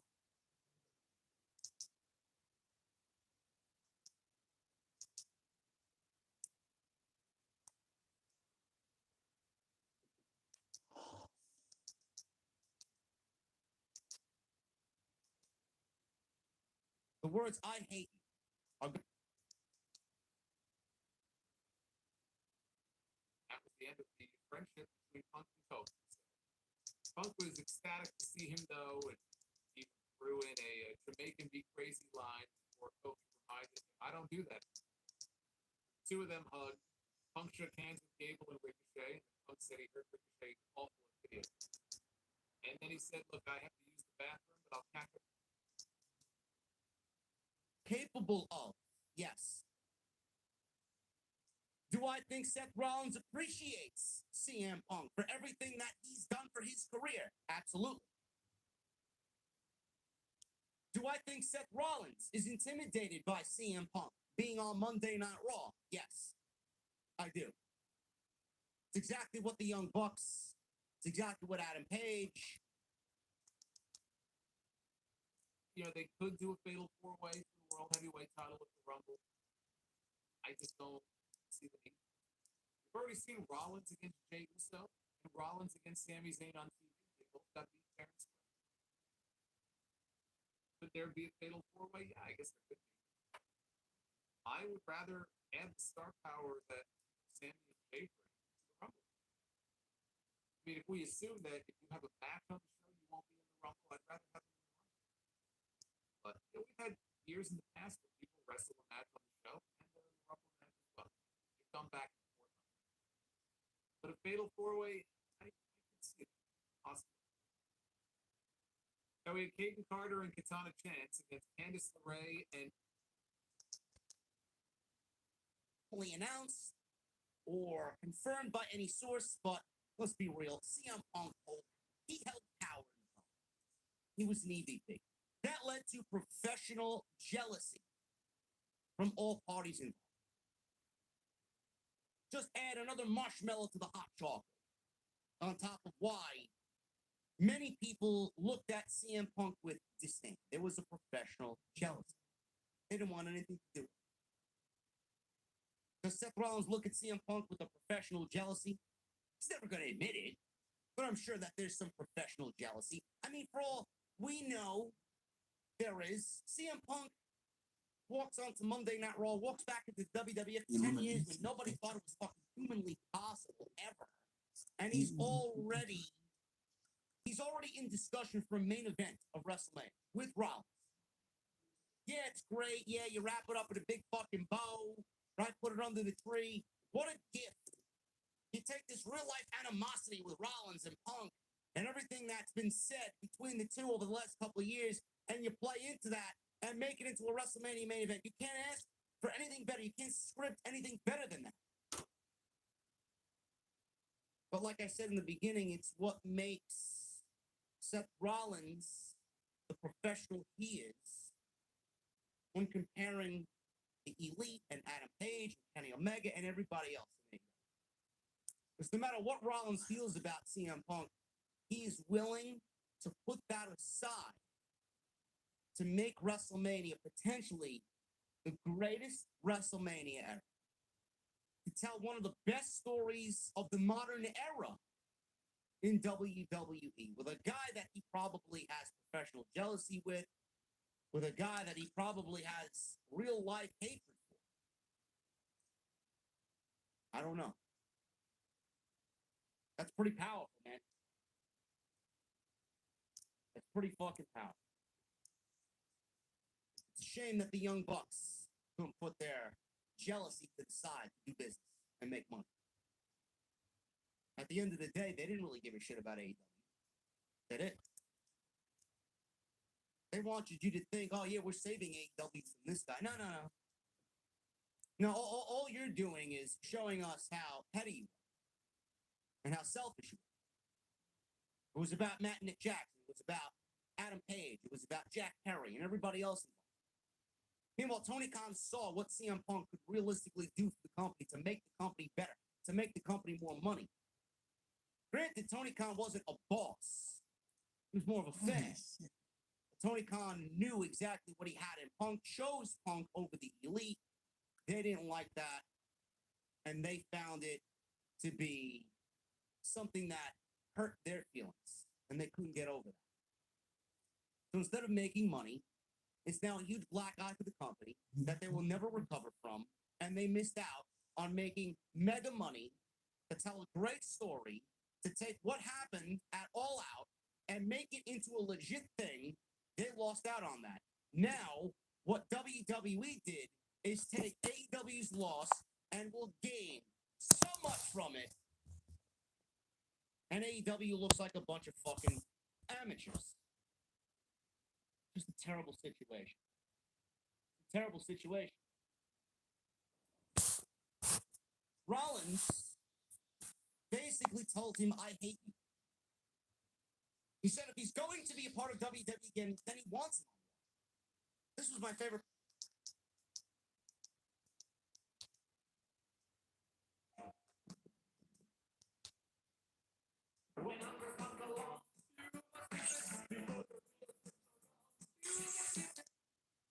You can see what's inside, so you always know.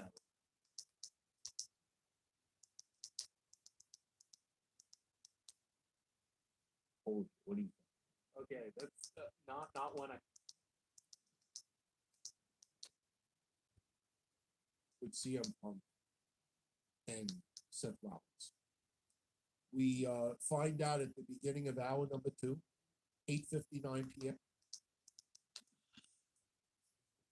if he's going to sign with Raw, NXT, or SmackDown. Adam Pearce, not. And Jack said, I get it. You need. Said Becky has to prove it. Maybe one day CM Punk will be lucky enough to stand across the ring from me and fight me.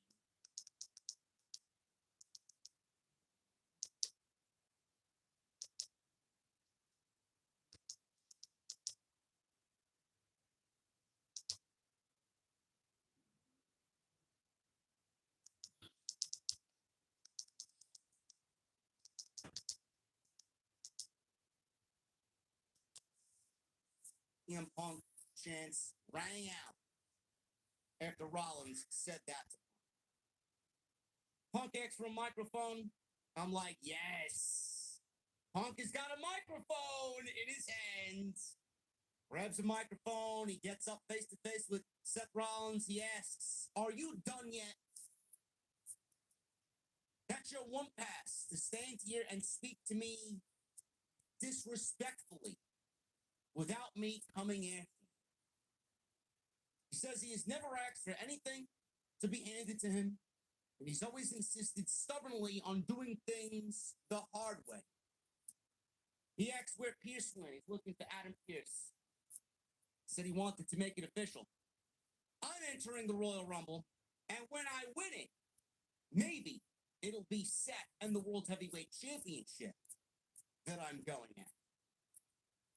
He dropped the mic and left. Seth Rollins was fantastic. Seth Rollins was fantastic.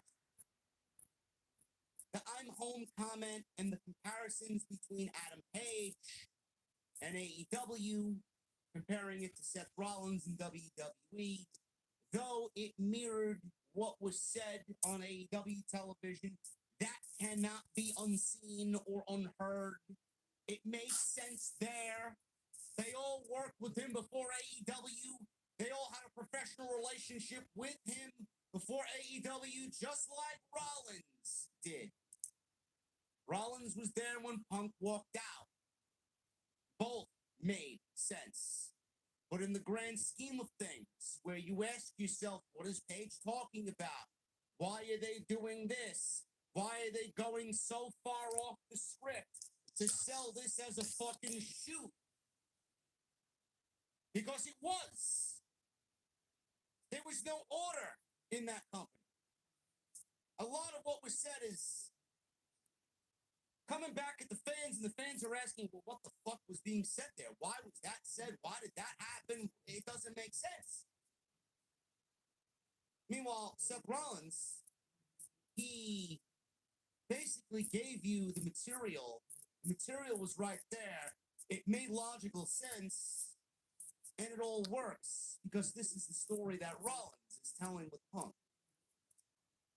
Rollins did the same thing with Cody Rhodes. Cody Rhodes left. He started a rival promotion. Basically, Cody came back home. Meanwhile, Rollins was upset that Cody came back to steal his thunder. He didn't want him there. You went to go start another rival promotion and take food off my fucking family's table. Basically the same thing. You did what you did over there, running us down, shortchanged.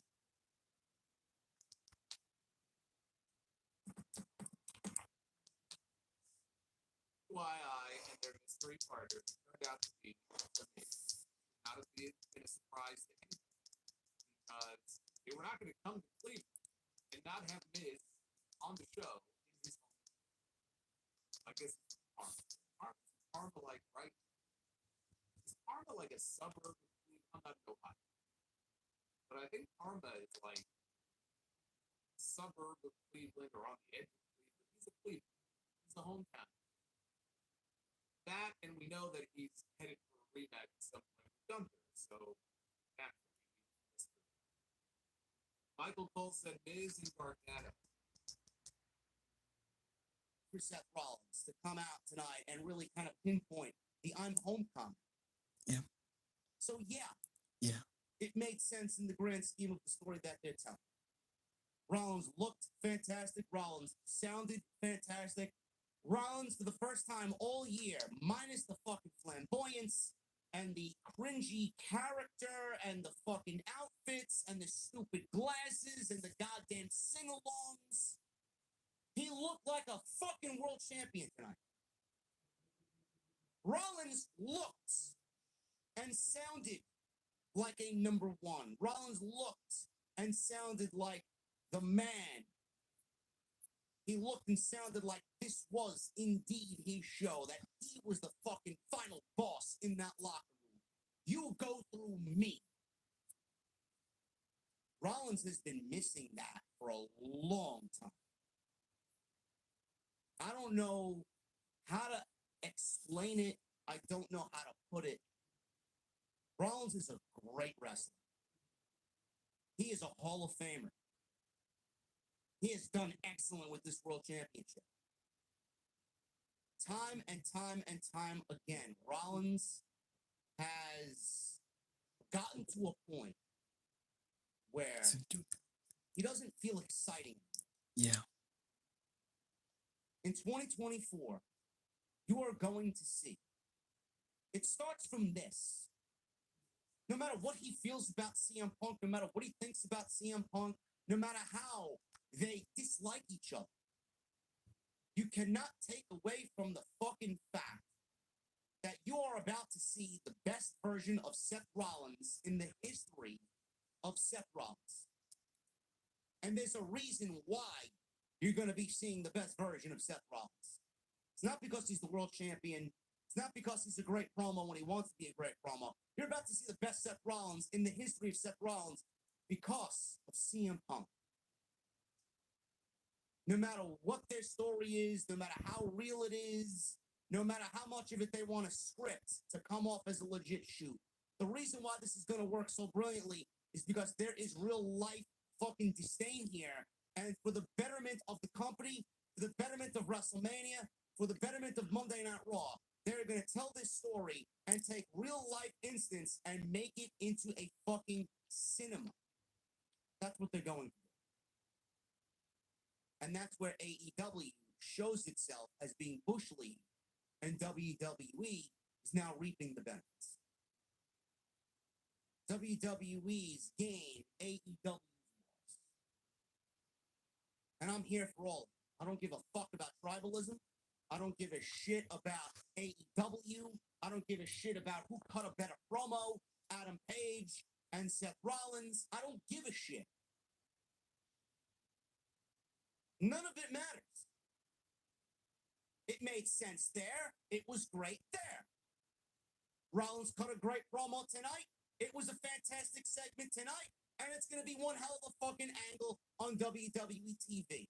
We enjoyed it there. We enjoy it here. We move on. We get a WrestleMania main event that will probably have more interest going into it than Cody and Roman. I'm here for it. The only thing I ask, and I mean this wholeheartedly, is for WWE to loosen the fucking handcuffs. That's all I want. Typically, WWE, when we get into these situations, they don't know how to have fun. They don't know how to let it just be. If Punk and Rollins have a real life disdain for each other. And you're creating this angle out of real life aspects and real life disdain. Don't try and force it to come off so robotic. Just let it be. Let them go out there and throw.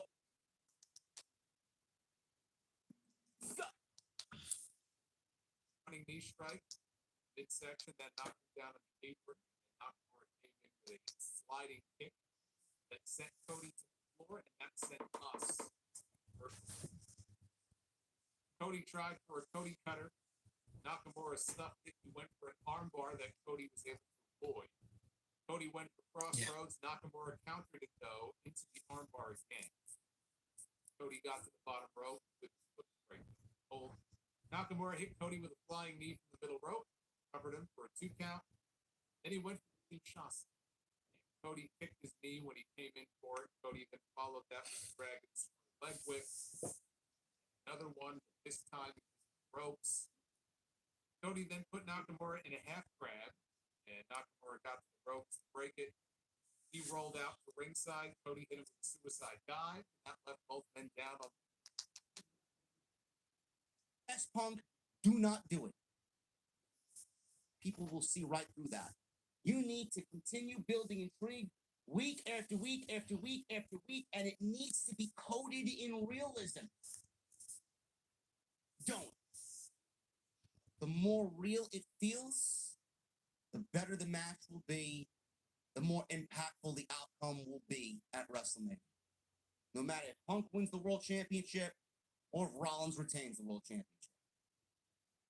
That's all I ask. That's all I ask. The WWE is PG. This feud needs to be TV-14.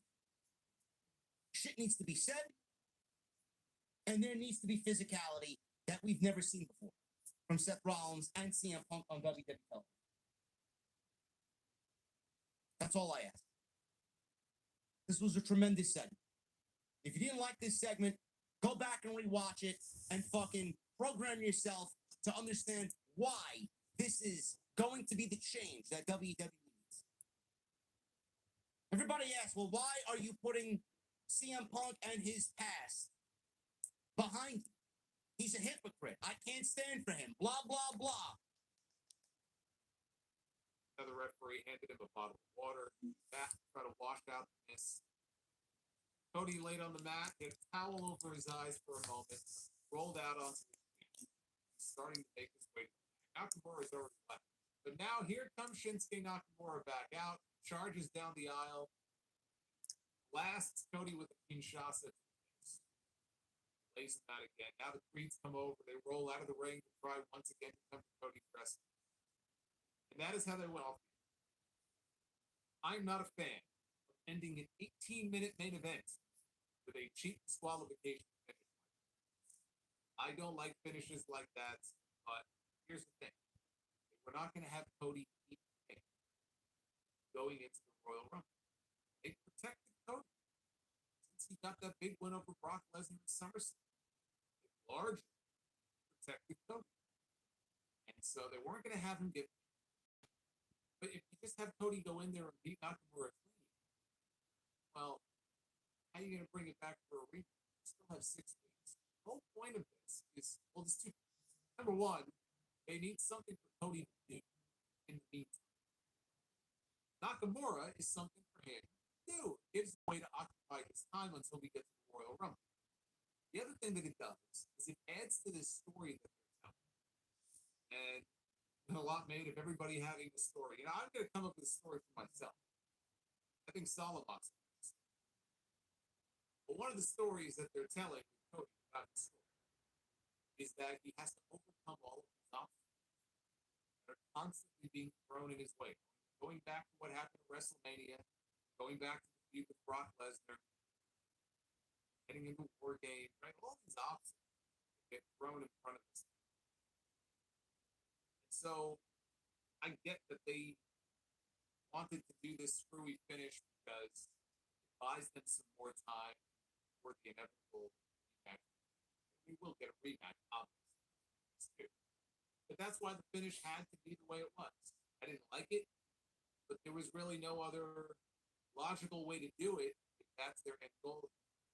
They have Nakamura, who feels desperate, on the verge of losing this match. So out of desperation, he sprays the Mystic Cody and blinds him again, gets himself disqualified because he's a dick. That's his character now. That's what he does. So now there's a reason to run this back for a second time. And I said at this rate, they're going to have to do a blindfold match. All these times that Cody is being missed in the face here, they're going to have to do a blindfold match. The final match between these two guys. But Michael Cole said it on commentary. You want to know the story, then we're going to tell it. The story is, this is another obstacle thrown in Cody's way as he tries to finish this. And this is the way it's going to be as we head into WrestleMania 40. This is why I think Cody Rhodes does not win the Royal Rumble.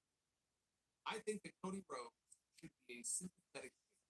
He needs to be a sympathetic figure on his road.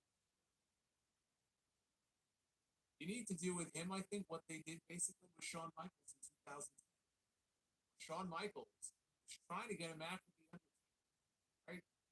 He had that great classic WrestleMania match in 2009. He lost to The Undertaker WrestleMania 25. And when their match won a Slammy Award at the end of the year, he turned it into a pitch for a rematch. The Undertaker basically told him, "Fuck off. You're not getting it."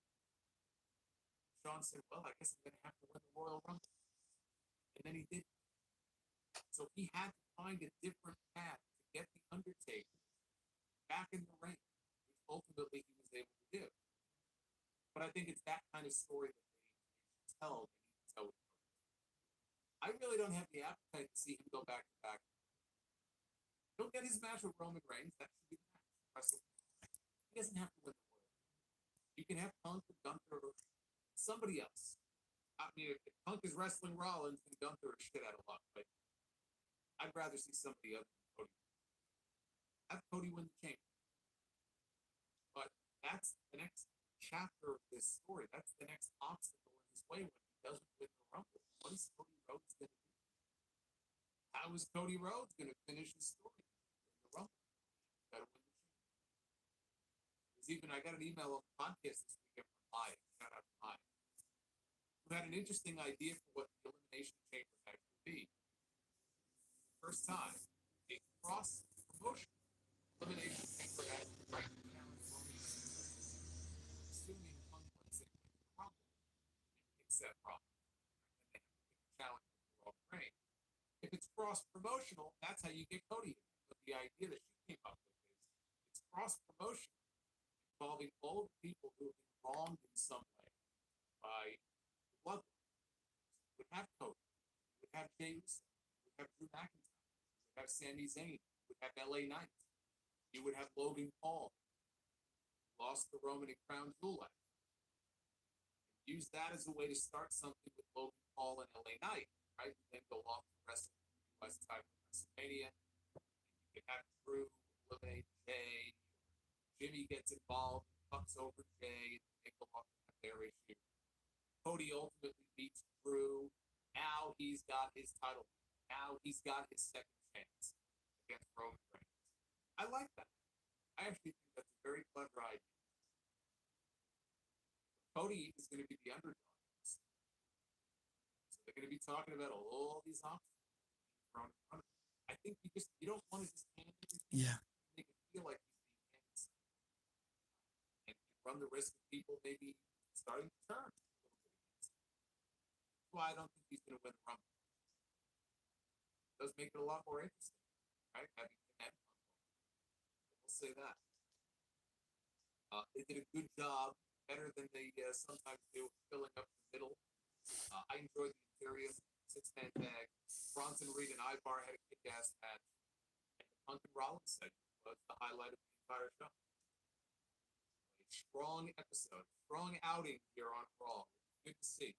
It's December. Sometimes these shows just die a death when we get to this time. Especially with no pay-per-view until the end of January. About 85% of you have given Raw a thumbs up so far in the Twitter poll. 15% 100% thumbs down at Salamonster. That's where you can find. Go ahead and vote. You know what you guys thought of Raw. That is a very, very good score. Very good score for Monday Night Raw. I'd love to see it. Take those victories when they come. Raw is not a Building meaningful customer relationships is between these two. And the thing is, they both want Gunther. Bronson Reed wants another shot at Gunther. Ivar wants a shot at Gunther. And who's going to get that shot at Gunther? That's what this match was about. So it went 8 minutes, and this was great for the 8 minutes that it was. So, Reed. All right.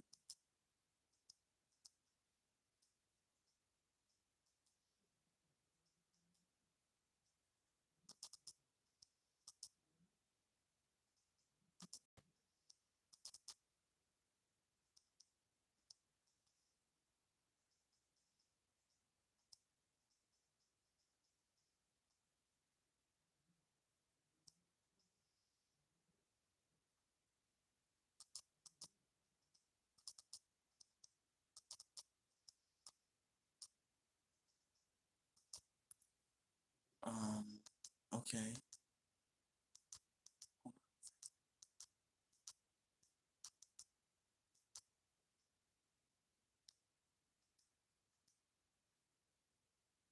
All right.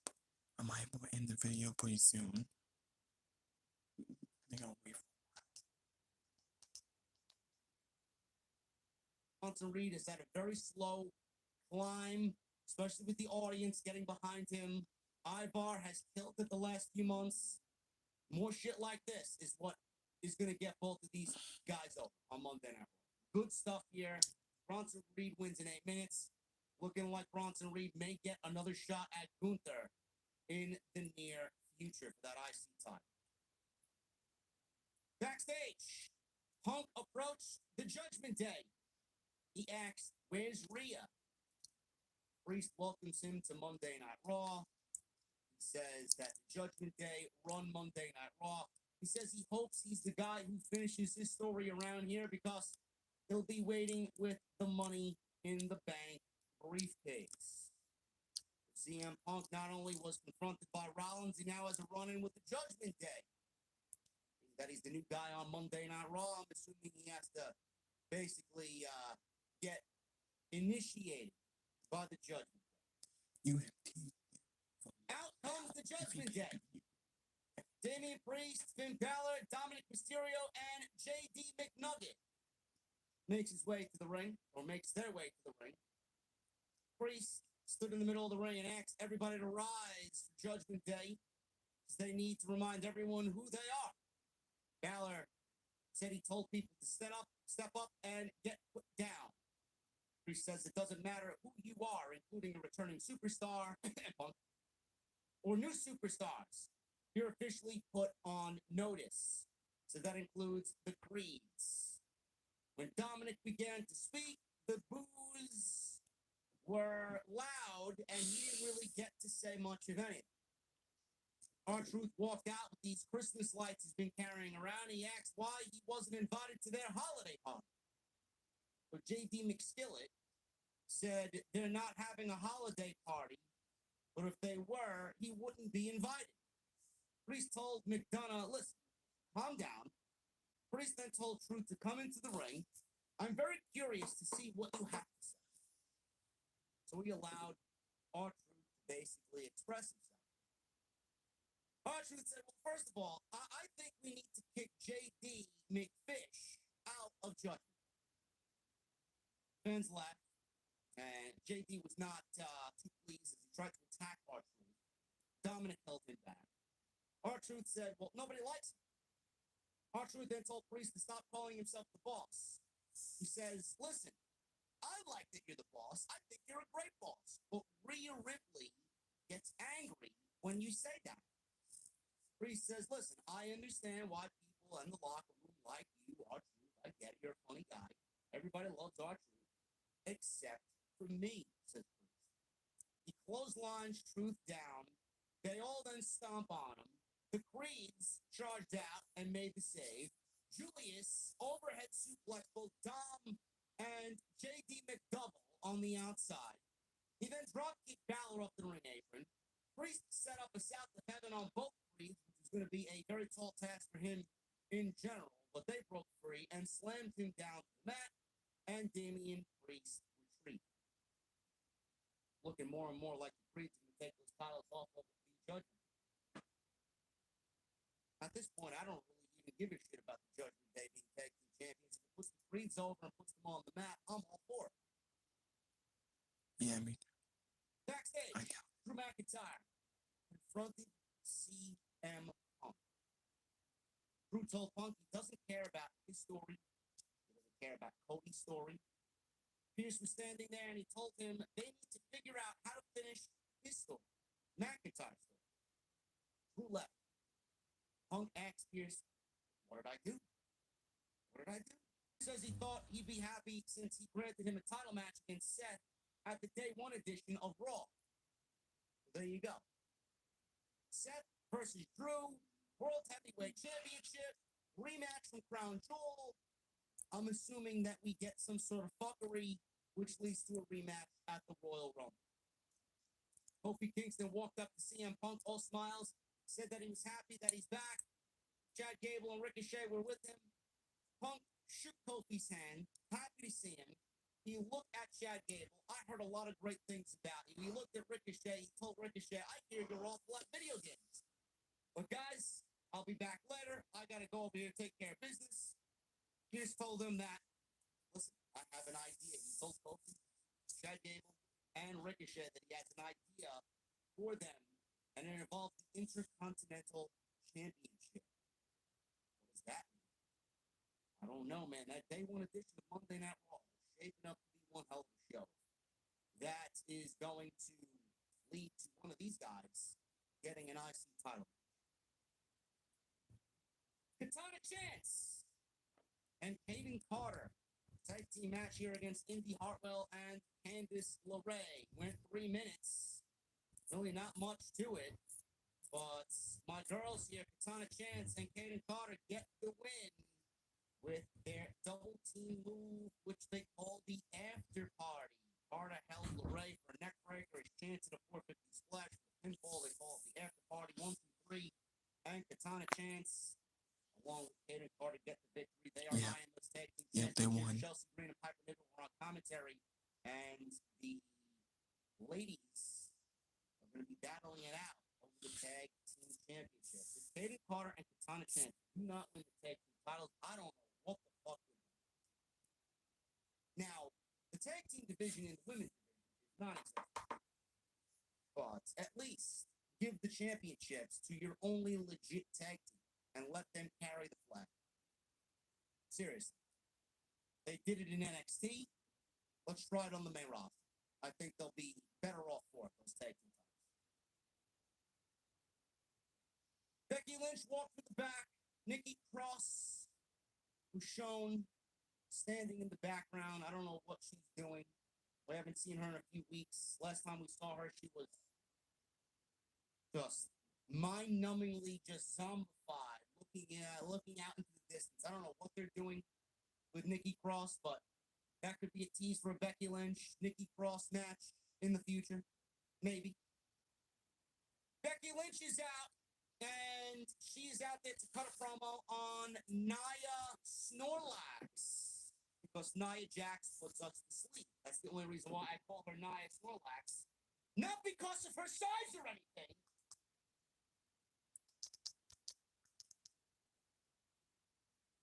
Alright. It's been about to be 2 hours. I made this video. Might as well just end it right here. Thank you for watching. Thank you for all the support. Hit that like button. Leave a comment. Please subscribe my channel. This is Mr. Black Hammer 2021. Made this video pretty long today. It might have been longer than my other ones.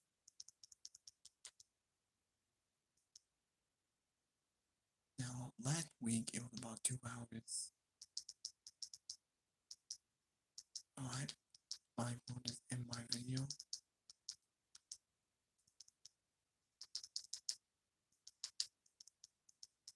Yep.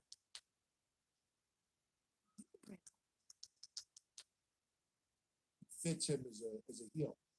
I think what'll happen with Roman.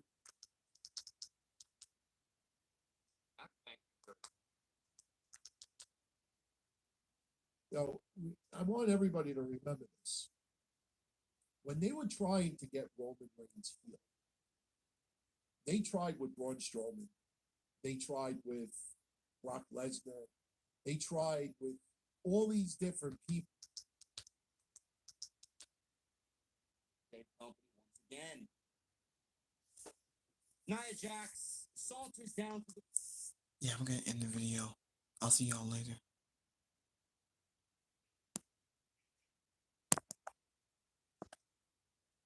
Until next time, this is Mr. Black Hammer 2021.